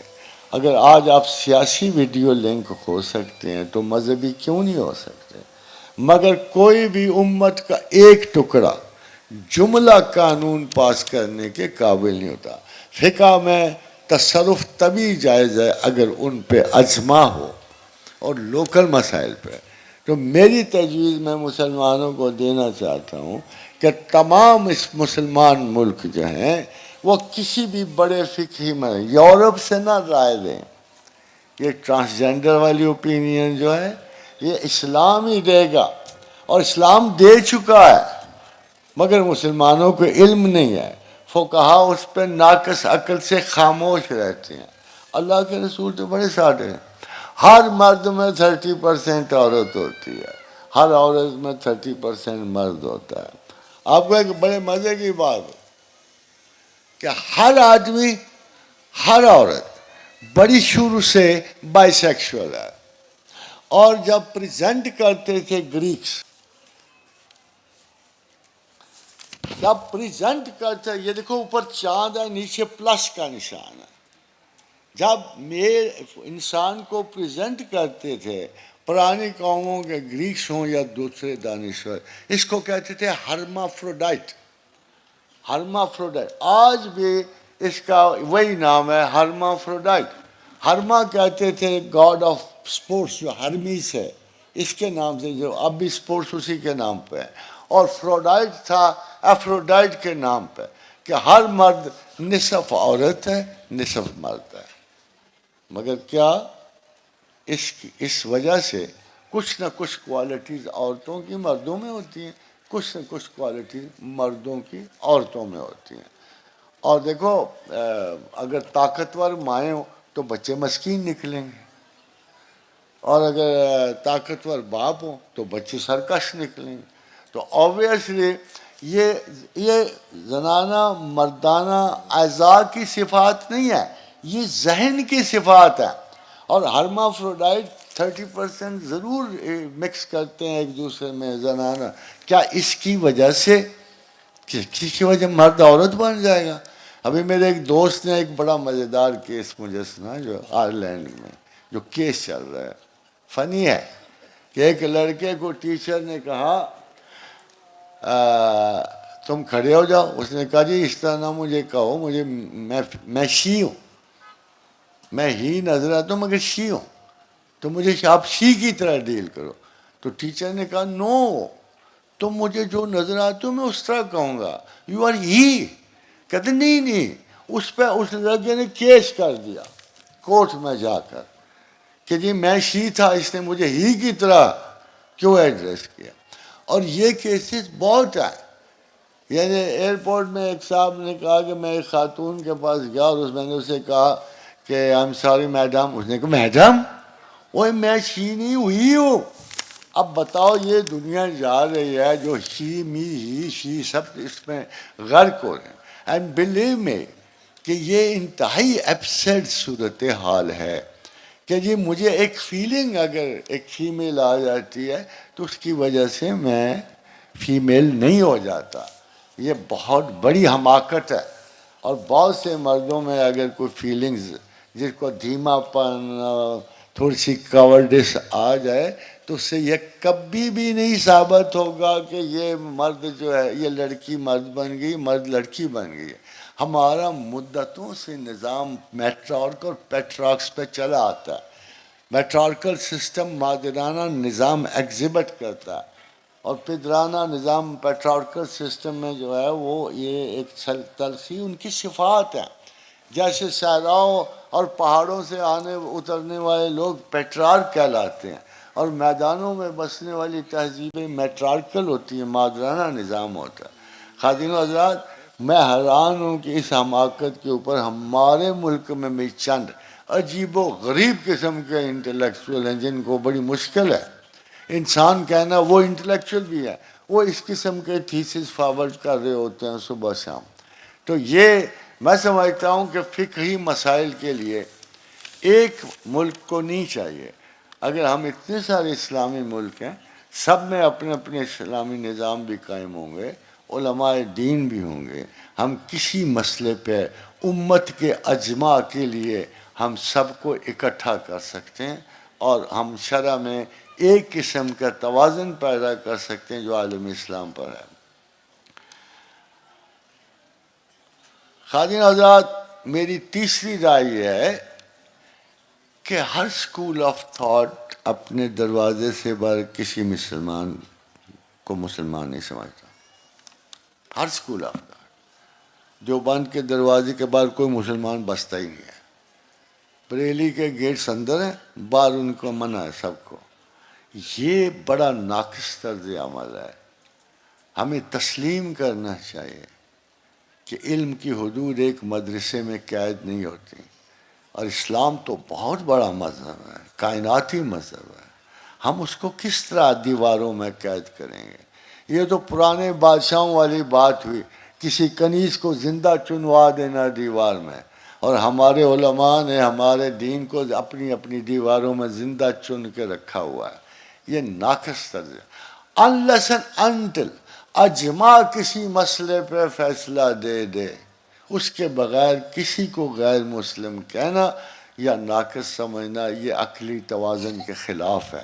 اس لیے ہمیں اپنے دروازے کھولنے چاہیے. اہل دیوبند کو اپنے دروازے کھولنے چاہیے، اہل بریلی کو دروازے کھولنے چاہیے. ہم مشترکہ ایلیمنٹ رکھتے ہیں، محبت اور احساس رکھتے ہیں. اہل حدیث کو اتنا کڑوا نہیں ہونا چاہیے. میں نے اہل حدیث سے اکثر پوچھا کہ میں حدیث پڑھتا ہوں تو روتا رہتا ہوں، مجھے ایسا حسن سلوک نظر ہی نہیں آتا کسی اور انسان میں جیسے میرے پیغمبر میں ہے. تو میں اہل حدیث اتنے سخت کیوں ہو جاتے ہیں؟ کوئی مسئلہ بتا دو. بھائی اگر کسی اچھے بندے کی زندگی پڑھنی ہو اور وہ خوبصورت ہو، حسین ہو، طریقے میں، اخلاق میں، محبت میں، رحم میں، کرم میں، اور تو اور رحمت للعالمین ہو، تو تمہارے دل میں سختی کیسے؟ اس کے حالات زندگی آپ کے دل میں سختی پیدا کریں گے. اس کا مطلب ہے انہوں نے رحمت للعالمین کو نہیں پڑھا، وہ اس غفلت میں اپنا آپ ہی پڑھتے رہتے ہیں. تو میں چاہتا ہوں کہ یہ فرقہ واریت کا واحد علاج یہ ہے کہ ایک جنرل مسلم ایکسیپٹنس کریٹ کی جائے. میری نظر اس پہ نہ رہے کہ اس کا فرقہ کیا ہے، میری نظر اس پہ رہے کہ یہ میرا مسلمان بھائی ہے، چاہے وہ دمشق سے ہو، چاہے بغداد سے ہو، چاہے افریقہ سے ہو یا اندلسیہ سے ہو، مجھے نہیں غرض، وہ مسلمان ہے. وہ سورہ فاتحہ وہ بھی پڑھتا ہے، میں بھی پڑھتا ہوں. وہ والناس وہ بھی پڑھتے ہیں، میں بھی پڑھتا ہوں. میری اس کی کتاب ایک ہے، اور اس کتاب سے پڑھنے سے جو احساس پیدا تھا وہ دونوں کا ایک ہے. میرا بھی توکل حسبی اللہ علیہ یتوکل المتوکلون، وہ بھی یہی پڑھتا ہے، خدا کافی ہے اور تمام بھروسہ کرنے والے اسی پہ بھروسہ کرتے ہیں. خاتون حضرات، یہ ہم آہنگی، یہ احساس یکسانیت پیدا کرنا بہت بہت ضروری ہے مسلم امہ میں. تبھی ہمارے سینے ایک نئے احساس سے دھڑکیں گے، ایک نئے پیار محسوس ہوگا. ہم ہر لائن پاکستانیوں میں ہے، یہ کافی ہے، ان کو ارینج کرنا چاہیے. خادم حضرات، یہ سب پریکٹیکل ہیں جو میں دے رہا ہوں. اسی طرح میرا مشورہ یہ ہے تمام اسلامی ملکوں میں، ہم سب لینڈ پہ ہیں، ہم ویل کنیکٹڈ ہیں، ہمارے بیچ میں سمندر نہیں ہے، دریا نہیں ہے. تو ایک فاسٹسٹ پاسبل ٹرین نہ چلائی جائے جو نیل سے لے کر کاشغر تک چلی جائے، جہاں کوئی مسلمان کو کسی مسلمان سے غیریت محسوس نہ ہو، اجنبیت محسوس نہ ہو. اگر تمام مسلم ممالک یہ الاؤ کریں اور اپنے بارڈروں پہ ایک ایکسیپشن کریٹ کریں کہ نو مسلم از ڈس الاؤڈ ٹو انٹر. یہ ہمارے بھائی ہیں، ہمارے گھر آئے ہیں، مہمان آئے ہیں، تو اس سے کم از کم ان اسلامی اقدار کو فروغ حاصل ہوگا جو شہرائے ریشم پہ چلتے ہوئے قافلوں کو حاصل تھا جو پرانے زمانے میں. تو میری بڑی خواہش ہے آپ یوں نہ سمجھے میں مفت ٹریول کرنے والا ہوں، اس ٹرین پہ میں خالی آدمی، میں جو ٹکٹ لے کے جاؤں گا، مگر مجھے خیال ہے میں کسی غیر کے گھر نہیں جا رہا، میں اپنے دوسرے گھر میں جا رہا ہوں۔ تو میری خواہش ہے کہ مسلمان ملکوں میں یہ تنافر، یہ غیریت دور ہو اور وہ چل جائیں۔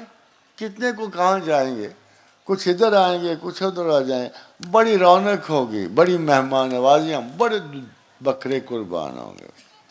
اور خواتین و حضرات، اسی طرح یہاں سے بھاگتا ہے بچہ، ماں باپ کیوں بھائی، کوئی آکسفورڈ اور کیمبرج میں کوئی آسمان اترا ہوا ہے علم کا، ہاں جی، یا کیا ہوتا ہے؟ a little more sophisticated, eh? Do they speak well than you? Isn't this the case? Do they know more than you? Do they some? I agree کہ جس چیز کو انہوں نے ہاتھ لگایا ہے وہ اب رک گئے ہیں۔ اگر انہوں نے آئٹم بنا تم نے بھی بنا لیا، it means the ability to understand was equal between all of them. آپ کا المیہ کیا ہے؟ آپ کا المیہ ہے آپ تو فاتح رہے، بادشاہ رہے، 1912 تک تو آپ گیریپولی جیتتے رہے، مسلمان تھے نا، اس مسلمان پیچھے تھے، خلیفۃ الاسلام بن کے بیٹھے رہے، آپ نے علم پہ توجہ نہیں کی۔ It's time now that the rich countries of Islam should afford high specialized classical universities. آپ کیا کرتے ہو؟ او بھائی آپ کرتے ہو ایک اور مسجد بنا کے بیٹھ جاتے ہو، ایک اور یونیورسٹی، اسلامک یونیورسٹی، بڑا ثواب کما رہے ہو۔ او بھائی یونیورسٹی سے کماؤ تو پھر حاصل کرو نا، پھر اسلامک یونیورسٹی سے خدا کا وہ توکل حاصل کرو، وہ علم حاصل کرو جو آصف بن برقیہ کو حاصل تھا، جس نے اس نے فیوژن کیا تھا۔ بھائی اگر تم اسلام سے وہ چیز حاصل نہیں کر رہے ہو کہ جو تخت سبا کو اٹھا کے 3000 میل پہ پھینک سکتا ہے پلک چھپکنے میں، تو اس یونیورسٹی کا کیا فائدہ؟ وہ بھی تو قرآن ہی پڑھا تھا نا، جس پر ہم نے کتاب کا، جس کو ہم نے علم دیا تھا، وہ کتاب کہاں پڑھائی جاتی ہے؟ ایسی یونیورسٹی قائم کرو نا کہ مذہب میں، اگر تم نے مذہبی بننا ہے تو وہ تو تمہارے پاس ہے نہیں، تو پھر ایک مہربانی فرماؤ، مسلمان ملک بیٹھے، ماہرین کہیں ہوتے ہیں، بڑے بڑے ماہر ہیں پاکستان سے، پاکستان کے ڈاکٹروں سے انگلینڈ بڑا ہے، امریکہ بڑا ہے، اس کے استادوں سے بڑا ہوا ہے۔ یہ نالائق ہوتے تو وہ کیوں قبول کرتے ہیں؟ وہ کوئی سفارشی تو نہیں قبولیتیں کرتے پھرتے۔ تو میری بڑی خواہش ہے کہ مسلمان جو ممالک ہیں، اگر رستے کھلے ہوئے ہیں، آسان ہوں، تو بڑی بڑی یونیورسٹیاں مشرق میں قائم ہوں، جیسے قائم تھیں، جیسے دمشق میں قائم تھی، جیسے الازہر میں قائم تھی، جیسے اب بھی تک آپ بغداد کے قائم شدہ مدرسے کی ابتدائی کتابیں اب بھی پاکستان میں پڑھی جاتی ہیں، مدرسہ نظامیہ کی اب بھی پڑھی جاتی ہیں۔ تو یار مدرسہ نظامیہ کو اٹھاؤ نا، یونیورسٹی آف نظام کر دو، بڑا کر دو، سہولتیں دو، think for others, think for yourself, اور انشاءاللہ تعالیٰ آپ کے علمی معیار دنوں میں، برسوں میں ایسے بلند ہو جائیں گے کہ کوئی حریف نہیں رہے گا مشرق و مغرب میں۔ اور اسی طرح خواتین و حضرات، ہم سمجھتے ہیں کہ اسی طرح صحت کے نظام میں یہ پورے اسلامی ممالک میں ہونی چاہیے۔ سب سے بڑی جو امپورٹنٹ چیز ہے وہ جنگی اور قانونی ہے۔ میری بڑی خواہش ہے، میں تو خواہش کا اظہار کر سکتا ہوں اور اوپینین دے سکتا ہوں کہ Muslim should join forces, Muslim should join force, ایک ایسا ادارہ تخلیق کریں جہاں ہر مسلمان کی ایک مقررہ تعداد میں فوج ہو اور جس کو سپورٹ کریں اس کے ملک والے، اور یہ ساری فوج اپنے اپنے ملکوں کے درمیانی تعلقات کے رابطے، راستے، ٹیررزم، ان چیز کو کنٹرول کریں اور ضرورت کے وقت اپنے مظلوم بھائی کی مدد کو فوراً پہنچیں۔ خواتین و حضرات، یہ وشفل تھنکنگ نہیں ہے، یہ ریسریکشن کے وہ پہلو ہیں جس کے بغیر کبھی اسلام ریسریکٹ نہیں کر سکتا۔ سود نہ چھوڑیں گے تو ریسریکشن نہیں ہوتی، باہمی اتحاد و محبت نہیں رکھیں گے تو ریسریکشن نہیں ہوتی۔ مہدی کا انتظار کر رہے ہو تو مہدی کی فکر پیدا کرو، محبت مسلمان پیدا کرو۔ آپ مسلمان ہو مگر احساس اسلام سے عاری ہو، یہ طریقے نہیں ہے دوبارہ پیدا ہونے کے۔ اگر آپ نے کرنا ہے، سوچنا ہے، سمجھنا ہے تو پھر اللہ آپ پر اور مجھ پہ کرم کرے اور ہم اس طرح سوچیں اور ہم اپنے ایسے آفیسز بنائیں، ڈیولپ کریں جو تمام ملکوں کے مسلمانوں کو قریب تر کر، قریب تر۔ آپ کو پتہ ہی نہیں تھا ارطغرل ہمارا ہے، اگر میڈیا پہ پھر اس قسم کے، مگر آپ ایک اپنا ہیرو پکڑ کے بھی تو دو، پتہ لگے یہ مسلمان بھی ہمارا ہے، پتہ لگے وہ بھی ہمارا ہے۔ تو آپ کے تو ہیروز ہی غائب ہیں، آپ کے تو وہ لوگ ہیں، آپ کو کتنا پسند آیا ہوگا وہ، مگر کیا آپ کے پاس ہیرو نہیں؟ سارے مسلمان یہ اسلام کے ہیرو ہیں اور اسلام ہی دوبارہ اٹھے گا، اور یہ خدا نے لکھ دیا ہے کہ مسلمان جب بھی اکٹھا ہوگا اس کو غلبہ ملے گا، اور اسلام کو غلبہ، انڈیویجولی مسلمان کو غلبہ نہیں مل سکتا۔ یہ ہے resurrection, there are rules of conduct, اس کے بغیر آپ دوبارہ احیاء کے قابل نہیں رہو گے۔ اللہ تعالیٰ آپ کو بھی توفیق، اللہ تعالیٰ مجھے بھی میری باتوں پہ عمل کرنے کی توفیق۔ And let's pray together that we be one nation، اور اگر ہم ایک نیشن کی، ہم ایک نیشن آف مسلمز کی طرح نہ سوچیں بلکہ ایک نیشن آف اسلام کی طرح سے۔ آپ کو پتہ ہے، یہ میں آخر میں آپ کو بس تحفۃً سنا رہا ہوں اس تھیسس کے حق میں کہ جو میں نے کہا تھا کہ مسلمانوں کے پاس 50 سال خوشخبری کے ہیں، کہ حضرت بخاری کی حدیث ہے، حضرت ابو ہریرہ رضی اللہ تعالی عنہ سے روایت ہے کہ حضور نبی اکرم صلی اللہ علیہ وآلہ وسلم نے فرمایا، تم لوگوں کا اس وقت کیا حال ہوگا جب تم میں عیسیٰ ابن مریم علیہ السلام اتریں گے اور تمہارا امام تمہیں میں سے ہوگا۔ یہ ہے وہ خبر جو اس کلاک کی مکمل تباہیوں سے محفوظ ہے، یہ وہ خبر ہے، اور مسلم کی نہیں، بخاری کی حدیث ہے، اور مسلم بھی اس میں شریک ہے۔ تو یہ جو حدیث پہ اعتراض کرنے والے ہیں ان دو بیچاروں کو چھوڑ دیتے ہیں۔ ابھی لیٹر ایک اور صاحب نکلے ہیں، کوئی رضوان صاحب، وہ بخاری کو بھی چیٹ کرنے کی کوشش کر، یہ اس وقت تھے، ان کو سب چیٹنگ کا پتہ تھا، تو یہ اب ان کو بھی چیٹ کرنے کو۔ مگر دیکھو، اب میں آپ کو مسلم یہ احادیث ٹیسٹ کرنے کا ایک طریقہ بتا رہا ہوں، یہ بڑا آسان ہے۔ میری امت کا گروہ ہمیشہ حق کے لیے لڑتا رہے گا، وہ گروہ قیامت تک غالب رہے گا، قیامت تک۔ جب حضرت عیسیٰ ابن مریم علیہ السلام نازل ہوں گے تو مسلمانوں کا امیر عیسیٰ علیہ السلام سے گزارش کرے گا، تشریف لائیں اور ہمیں نماز پڑھائیں۔ عیسیٰ علیہ السلام جواب فرمائیں گے، نہیں، تم خود ہی آپس میں ایک دوسرے کے امام ہو، اور یہ اس امت کے لیے اللہ کی طرف سے عطا کردہ اعزاز ہے۔ یعنی عیسیٰ علیہ السلام بھی آپ کے مسلمان امام کی قیادت میں نماز پڑھیں گے۔ حاضرین حضرات، میں ایک آدھ حدیث کے بارے میں آپ کو بتاؤں، یہ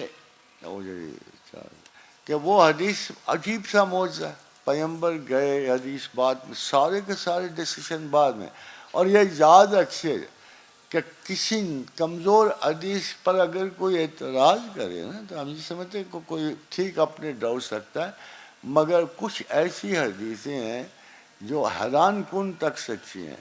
حضور صلی اللہ علیہ وسلم نے یہ بیان فرمایا اور وفات پا چکے اس کے بعد، دیکھو نا، ایک بات کہی اور وہ وفات پا گئے، 4 چیزیں انہوں نے فرمائی اور بعد میں ہوئی۔ میں آپ کو بتانا چاہتا ہوں کہ جو حدیث پہ اعتراض کرتے ہیں وہ واقعاتی نہیں ہے، وہ تاریخی نہیں ہے۔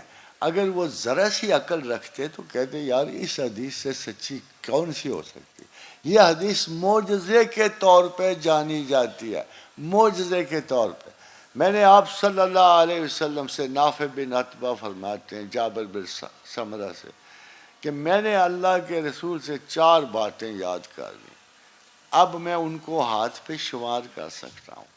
آپ نے فرمایا تھا تم جزیرہ عرب کے باسیوں سے لڑائی کرو گے، اللہ تعالیٰ فتح نصیب ہے۔ یہ یاد رکھیے، حضور نہیں تھے، حضور اس میں نہیں ہے، حضور وفات پا چکے ہیں اس حدیث کے بعد۔ یہ حدیث معجزہ سمجھی جاتی ہے، جو سارے کے سارے واقعات باہر میں ہوئے، ایک رہ گیا۔ اب میں پھر سنا رہا ہوں کہ تم جزیرہ عرب کے باسیوں سے لڑائی کرو گے، اللہ تعالیٰ فتح نصیب فرمائے گا۔ پھر فارس سے لڑائی ہوگی، ایران سے، وہ بھی فتح ہو جائے گا۔ پھر روم سے لڑائی ہوگی، اللہ تعالیٰ فتح دے گا۔ پھر تم دجال سے، یہ آج پھر تم دجال سے لڑائی کرو گے، اس پر بھی اللہ تعالیٰ تم کو فتح سے ہمکنار کرے گا۔ اعتراض کرنے والے نے کہا، شاید نافع رضی اللہ عنہ کہا، اے جابر بن سمرہ، ہم سمجھ گئے دجال روم فتح ہونے کے بعد ہی نکلے۔ روم اس وقت کانسٹینٹینوپل تھا، تو انہوں نے اپنا اندازہ لگا کہ ان کو پوری حدیث اور زمانوں کا تو نہیں پتا تھا کہ شاید کانسٹینٹینوپل کی فتح کے بعد دجال نکلے گا، مگر وہ تو کب کا فتح ہو گیا اور اب زمانہ آخر آ گیا۔ اے خادم حضرات، حضور کی ایک حدیث ہے، ہم نہیں کہتے کہ قومیت بری سے ہے۔ حضور سے پوچھا گیا، قوم سے محبت کرنا تعصب ہے؟ یہ بڑی امپورٹنس ہے، غور سے سن کہ کیا اپنی قوم سے محبت کرنا تعصب ہے؟ تو رسول اللہ صلی اللہ علیہ وسلم نے فرمایا نہیں، بلکہ تعصب یہ ہے کہ تم اپنی قوم کے کسی آدمی کے ظلم میں اس کی مدد کرو، یہ وہ چاہے تمہاری قوم کا نہیں، اگر وہ ظالم ہے تو اس کی کبھی مدد نہ کرو۔ ظلم یہ ہے کہ اپنی قوم کے کسی آدمی کے ظلم میں اس کی، قوم سے محبت کرنا نہیں ظلم، بلکہ قوم کی کسی بندے کے ظلم میں اس کی مدد کرنا، یہ ناقص ہے اور یہ خطرہ ہے۔ یہ میں صرف آپ کو، یہ آخر میں ہدیت اور رسول ہے،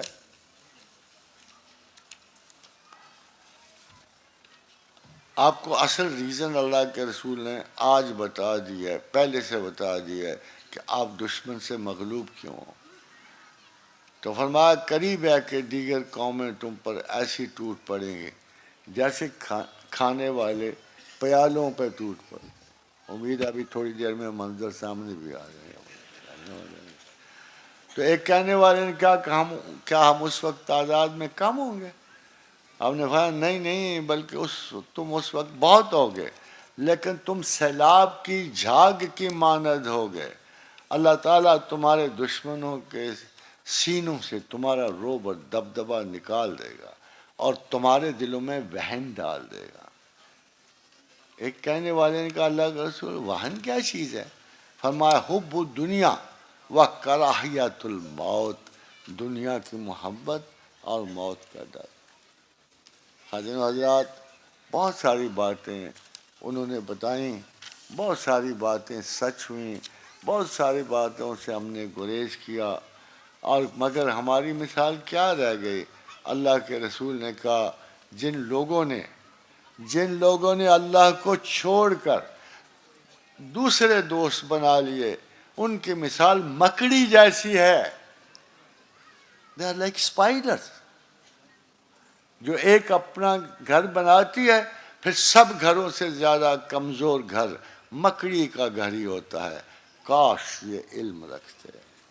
You are running towards West, you are running towards better life, so-called. This is immaculate kind of a psychological, you see, desire in all those people کہ پتہ نہیں وہاں جنت بٹ رہی ہے، وہاں کتنے سونے کے دروازے ان کا استقبال کریں، چاندیوں سیڑھیاں ان کا، and what dreams do they dream about the west. مگر فیکٹ کیا ہے؟ وہ آپ نے کبھی قریب جا کے دیکھو گے تو پتہ لگے گا نا۔ ابھی میں حالات پڑھ رہا تھا لاسٹ، ابھی لوگ کہتے ہیں، دیکھو فنی چیز ہے، ابھی لوگ کہتے ہیں کہ امریکہ زلزلہ لایا ہے. I don't know who the idiot ہے میں سے اس قسم کے خیال کون کر سکتا ہے جو ایک خام خواہ کے آپ پر خوف مسلط کہ امریکہ میں بڑی طاقت ہے.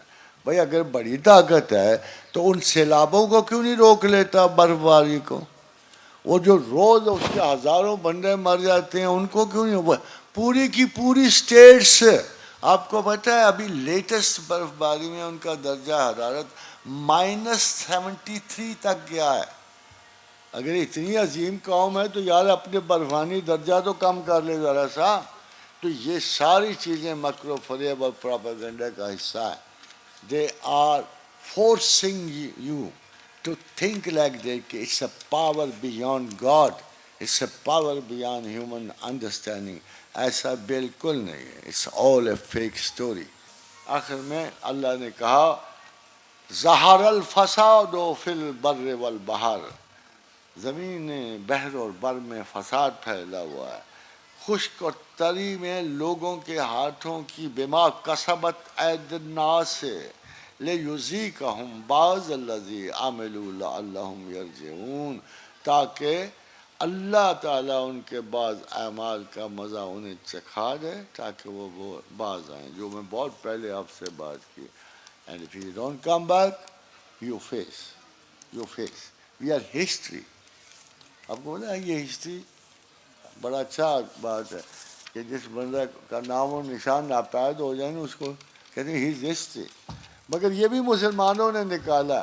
جب حضرت علی کرم اللہ وجہ نے اب اپنے وہ بڑے طویل لمبے چوڑے دشمن کو مارا تو عرب مورخ لکھتا ہے اور وہ پھر کل کی طرح ہو گیا. پھر وہ کل کی طرح ہو گیا. He was not known more today. یہ وہیں سے انگریزوں نے لے کے اس کو ڈفرینٹ کیا اور کہا کہ ہز ہسٹری، اور یہ ہسٹری ہو جائے. اور اللہ نے صاف کہا ہے کہ اگر تم نے اپنی حالت نہ بدلی تو ریسریکشن نہیں ہوگی، واپسی نہیں ہوگی. ہمیں بدلنا ہے، ہمیں خدا کی طرف چلنا ہے، ہمیں سود کو ختم کرنا ہے. وما علینا الا البلاغ. کہ آپ یہ فرما رہے ہیں کہ دنیا جو ہے وہ اپنے خاتمے کے قریب ہے، تو کوئی ایسا تیز راستہ ہے کہ ہم اللہ سے ملنے اتنے عرصے میں؟ وہ سچی بات یہ ہے کہ آپ کی زبان سے اگر ایک مرتبہ بھی خدا کا نام نکلتا ہے تو یو آر رجسٹرڈ. اور اللہ کے رسول کا ارشاد گرامی کہ افضل الذکر لا الہ الا اللہ. حالانکہ اس میں انہوں نے اپنا نام نہیں لیا، مگر ہم اگر باادب لوگ ہوں گے تو ہم کہیں گے افضل الذکر لا الہ الا اللہ محمد رسول اللہ. اور اگر خلوص دل سے پوری زندگی میں ایک مرتبہ پڑھا جائے، ایک مرتبہ، زیادہ نہیں، تو خدا کے رسول نے اس پہ شہادت دی ہے کہ نار دوزخ اس پہ حرام ہو گئی. اللہ کے رسول نے اس پہ بھی شہادت دی ہے کہ اگر تم لوگ خدا اور رسول سے صرف ایک قلبی تعلق بھی ایک استوار رکھو گے تو بھی دوزخ کی آگ آپ کو نہیں چھوئے. اللہ کے رسول کا ارشاد ہے کہ اگر تمہاری آنکھ سے ایک آنسو نکلا مکھی کے سر کے برابر اللہ کے لیے اور ڈھلک کر تمہارے رخسات تک آ گیا تو اللہ قیامت کی تمہیں دوزخ کی آگ نہ دیکھنے دے گا نہ چھونے دے گا. اس سے زیادہ کوئک ریلیشن شپ تو ایک آنسو. ہاں یہ رستہ شناسائی کا آنسوؤں سے نکلتا ہے. وقت رخصت وہ چپ رہے عابد، آنکھ میں پھیلتا گیا کاجل. اور کوئی کاجل ہی ڈال لو تھوڑا سا پھیل جائے تو بھی بخشے جاؤ گے. اچھا، اس کے ساتھ ہی بہت سے لوگوں نے پوچھا ہے کہ اس وقت ملک سے باہر جانا کیسا رہے گا؟ جاؤ چکھ کے آؤ. میں تو سیدھی بات، اس وقت میں تو مسلسل منع کر رہا ہوں کہ 4-6 مہینے. وجہ یہ ہے، دیکھو میرا اپنا خیال یہ ہے، پھر آپ کہو گے پیشن گوئی نہیں ہے، کہ اگر کوئی اس قسم کی چک پلے شروع ہوگی تو سب سے پہلے آسمانی رستے محدود ہو جائیں گے، کیونکہ میزائلوں کی برساتوں میں کون سا جہاز اڑے گا، واپس آنا مشکل ہو جائے گا. اگر کوئی مڈل ایسٹ پہ چلا تو سارے جہازوں کے راستے ابھی آپ دیکھو ذرا سی بات پہ تمام فلائٹس کینسل ہو جاتی ہیں. تو یہ المیہ ہے کچھ دیر آپ کو ٹھہرو غور کرو ایسا نہ ہو کہ یہ یوکرین سڈنلی فلیش اپ ہو جائے. ہاں اگر یہ ختم ہو جاتی ہے تو کوئی پرابلم نہیں. اچھا ایک سوال اور بار بار ہوا ہے جو سود والی گفتگو تھی اس کے تناظر میں کہ بہت سی ایسی اسکیمز ہوتی ہیں سیونگز کی جو ایسے لوگوں نے رکھی ہوتی ہیں جو ریٹائرڈ ہیں یا جن کے گھر میں کوئی مالی مسائل ہیں, تو کیا اس سے جو لوگ منافع لے رہے ہیں کہ وہ بھی اسی زمرے میں آئیں گے؟ اصل میں دیکھو مال تو وہی ہے مگر ان پہ اس لیے بوجھ نہیں ہے کہ وہ ذمہ دار نہیں ہے. اس پورے سسٹم کے لیے پورے ملک میں ذمہ دار حکومت ہوتی ہے, اور حکومت بہت سارے لوگ جو ہیں وہ ایسے بھی خطائیں کرتے ہیں جس کی وجہ حکومت بنتی ہے. اسی طرح قرآن حکیم میں ایک مجبوری کا عنصر پایا جاتا ہے کہ انما حرم علیکم المیتۃ والدم ولحم الخنزیر وما اہل بہ لغیر اللہ, جو شرط ہے فمن اضطر غیر باغ ولا عاد فلا اثم علیہ, جان کسی صورت بھی بچانی ہے, اور اگر آپ کی اس وجہ سے اضطراب میں ہے کہ آپ کا پیسہ سنبھالنے کوئی جگہ نہیں, آپ لٹ جاتے ہو برباد ہو جاتے ہو اور پھر بینک میں رکھتے ہو, مگر اس کا بھی ایک طریقہ ہے کہ آپ سود لینے سے ان کے منہ پہ دے مارو جاؤ کھاؤ, ہمارا صرف پیسے کی حفاظت چاہیے. بڑے بڑے طریقے بچنے کے بھی ہیں, مگر میرا خیال یہ ہے کہ یہ قدم حکومت کو اٹھانا چاہیے ہر صورت, اور پیشتر اس کے کہ دیر ہو جائے ان کو کرنا چاہیے. پروفیسر صاحب یہ ہے کہ مغرب کی فکر اگر غلط ہے تو وہ غالب کیوں ہیں؟ جی مغرب کی فکر اگر غلط ہے تو وہ غالب کیوں ہیں؟ اب وہ تو غالب ہے نہیں, ہم غالب ہیں. اگر یہ معیشت کی دنیا ہے تو اس معیشت کی دنیا میں بحیثیت امہ مسلمان غالب ہیں. وہ بڑی حسرت سے ایک مورخ نے لکھا تھا ویسٹرن میں کہ ہم کریں کیا, wherever there is oil there are Muslims, wherever there are Muslims there is oil. مگر ہم اپنی تعلیمی کمی کا کبھی احساس ہی نہیں کرتے, ہمیں خیال ہی نہیں آتا کہ ہمارے زوال کا سبب تعلیم میں کمی ہے, انڈرسٹینڈنگ کی کمی ہے. مگر ان کا تعلیمی دور بھی اب انحطاط کا شکار ہے. وہ وقت گزر گیا ہے. قرآن حکیم میں ایک آیت مجھے بہت ہی عجیب و غریب مؤثر نظر آئی جس میں ٹائم ہی نہیں ہے. اللہ کہتا ہے کہ قوموں کا جب زوال کا ختم وقت آ جائے وہ بعد سالوں میں نہیں کرتا, سینچریز میں نہیں کرتا, لمحوں کی کرتا ہے کہ ایک لمحہ آگے وقت نہیں جائے گا اور ایک لمحہ پیچھے نہیں. To my mind, I'm honestly telling you, to my European civilization کا وقت آخر ہے اور اس نے ختم ہونا ہے. پرٹیکولرلی میں سمجھتا ہوں کہ جن جن لوگوں نے یہ خلاف فطرت اعلانات اور قوانین بنائے ہوئے ہیں ان کا ٹائم ختم ہو چکا ہے. اچھا بھائی صاحب, اس میں اب ہم اگر اپنے ٹاپک کی طرف دوبارہ آتے ہیں کہ نشست ثانیہ کے حوالے سے ایک کانسیپٹ امام مہدی کا بھی ہمارے یہاں پایا جاتا ہے کہ وہ آ کے اس پوری امت کے غلبے کا احیا کریں گے. اس بارے میں مختلف تصورات آتے رہے ہیں, آپ کے مختلف لیکچرز میں خیالات سنتے رہے ہیں. ایک کانسیپٹ یہ بھی ہے کہ امام مہدی کوئی ایک فرد نہیں ہے, وہ بار بار آ چکے ہیں یا وہ ایک دفعہ آ چکے ہیں. آپ اس بارے میں کیا کہتے ہیں کہ اس وقت اگر ہم اس ٹاپک کے تناظر میں دیکھیں تو اس جو ہمارا اختتام ہے دنیا کا, اس کے حوالے سے جو نشانیاں بتائی گئی ہیں وہ کس ترتیب سے پوری ہوتی نظر آئیں گی؟ اور اس میں ایک اور چیز ہے, ایک صاحب نے پوچھا ہے کہ ان کا تعلق کس ملک سے ہوگا.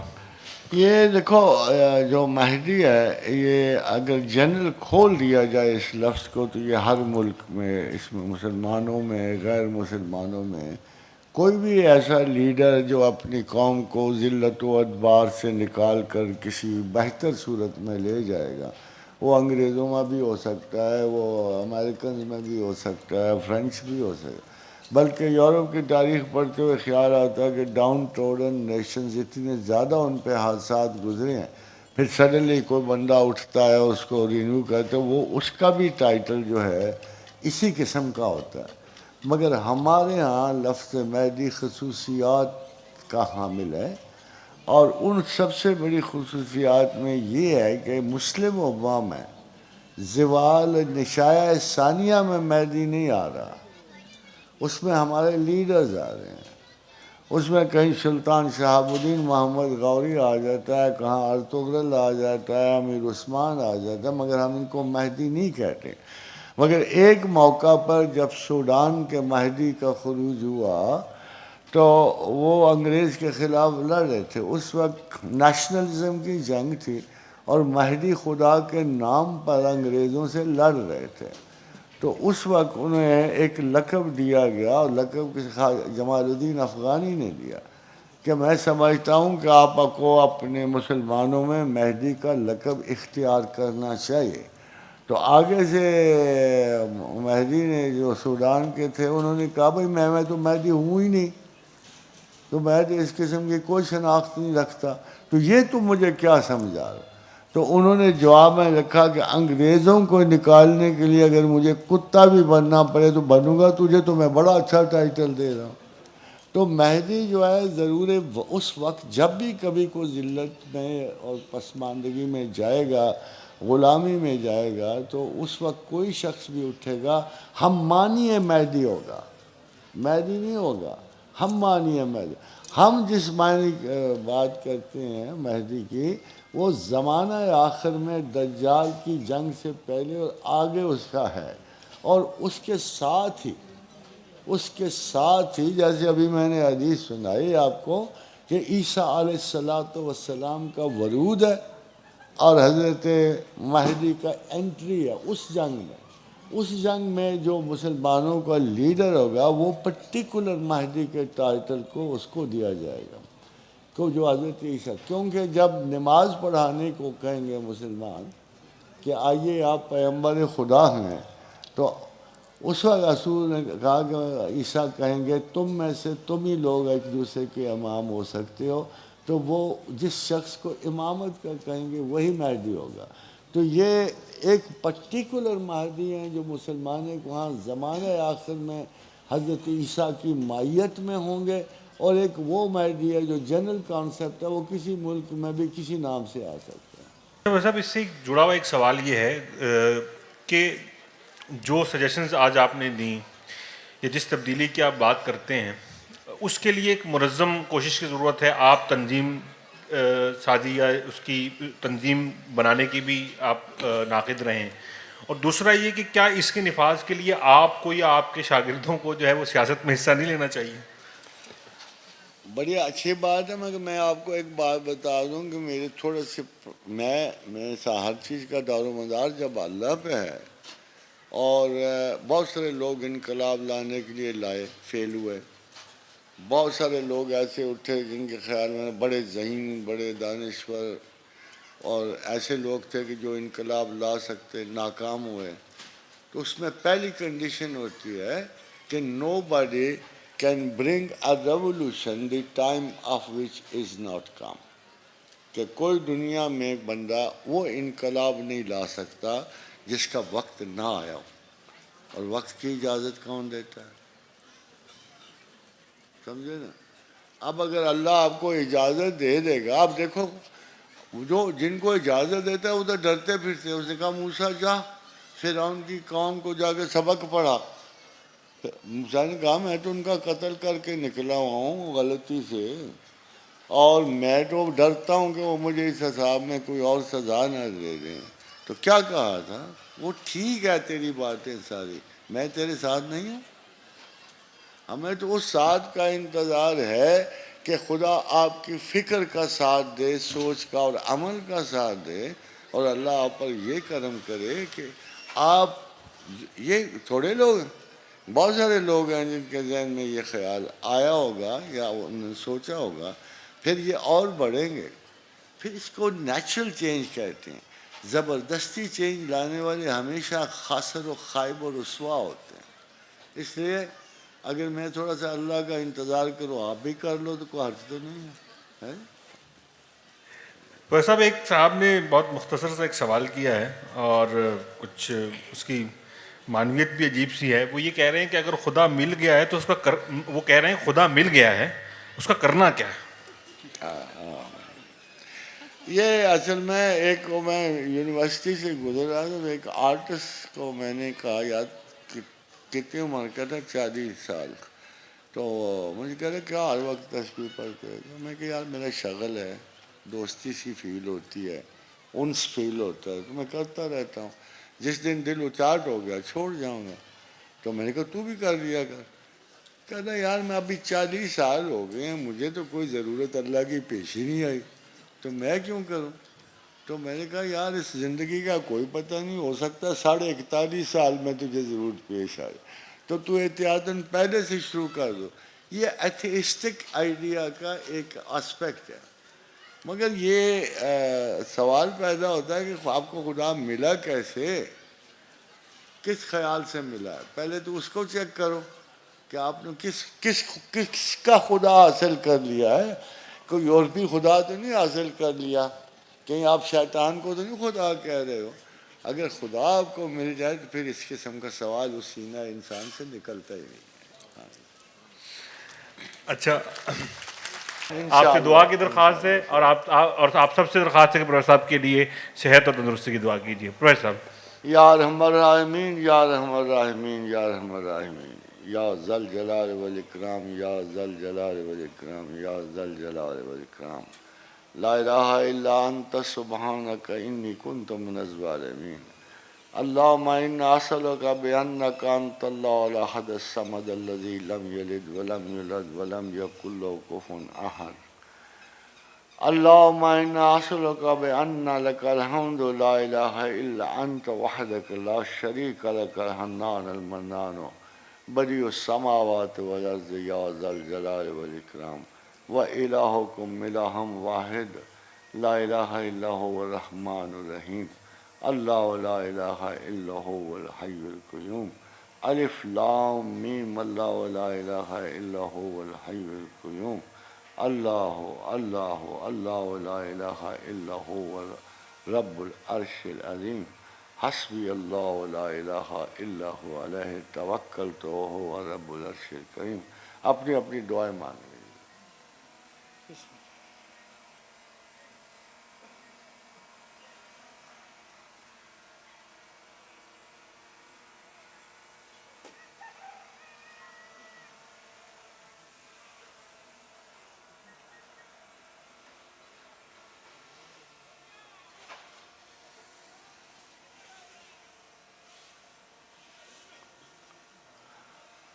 اللہم اجعلنی صبورا واجعلنی شکورا واجعلنی فی عینی صغیرا وفی اعین الناس کبیرا. اللہم اعنا علی ذکرک و شکرک و حسن عبادتک. اللہم انا اسألک العفو والعافیۃ. اللہم انا اسألک العفو والعافیۃ. اللہم انا اسألک العفو والعافیۃ. اللہم انا اعوذ بک من البرص والجنون والجذام وسیء الاسقام. اللہم انا اسألک من فضلک ورحمتک فإنہ لا یملکها الا انت. اللہم اجعل اوسع رزقک علی عند کبر سنی وانقطاع عمری. اللہم مالک الملک تؤتی الملک من تشاء وتنزع الملک ممن تشاء وتعز من تشاء وتذل من تشاء بیدک الخیر انک علی کل شیء قدیر. تولج اللیل فی النہار وتولج النہار فی اللیل وتخرج الحی من المیت وتخرج المیت من الحی وترزق من تشاء بغیر حساب. اللہم فاطر السماوات والارض عالم الغیب والشہادۃ انت تحکم بین عبادک فیما کانوا فیہ یختلفون. اللہم منزل الکتاب ومجری السحاب وحازم الاحزاب اہزمہم وانصرنا علیہم عند لقاء العدو. رب اغفر لی وہب لی ملکا لا ینبغی لأحد من بعدی انک انت الوہاب. رب انی لما انزلت الی من خیر فقیر. رب انی لما انزلت الی من خیر فقیر. رب انی مغلوب فانتصر انی مغلوب فانتصر انی مغلوب فانتصر. انی مسنی الضر وانت ارحم الراحمین. انی مسنی الضر وانت ارحم الراحمین. اللہم صلی علی محمد وعلی آل محمد كما صليت على إبراهيم وعلى آل إبراهيم إنك حميد مجيد اللهم بارك على محمد وعلى آل محمد كما باركت على إبراهيم وعلى آل إبراهيم إنك حميد مجيد اللهم صل عليه كما ذكرك الذاكرون اللهم صل عليه كلما غفل عن ذكره الغافلون وسلموا تسلیما کثیرا. Thank you very much ladies and gentlemen. تھوڑی لائٹس میں اس لیے ختم کر رہے ہیں کہ آج کل کوئی اکا دکا حادثات کی وجہ سے اللہ بہتری سے ہمیں اختتام کر دے.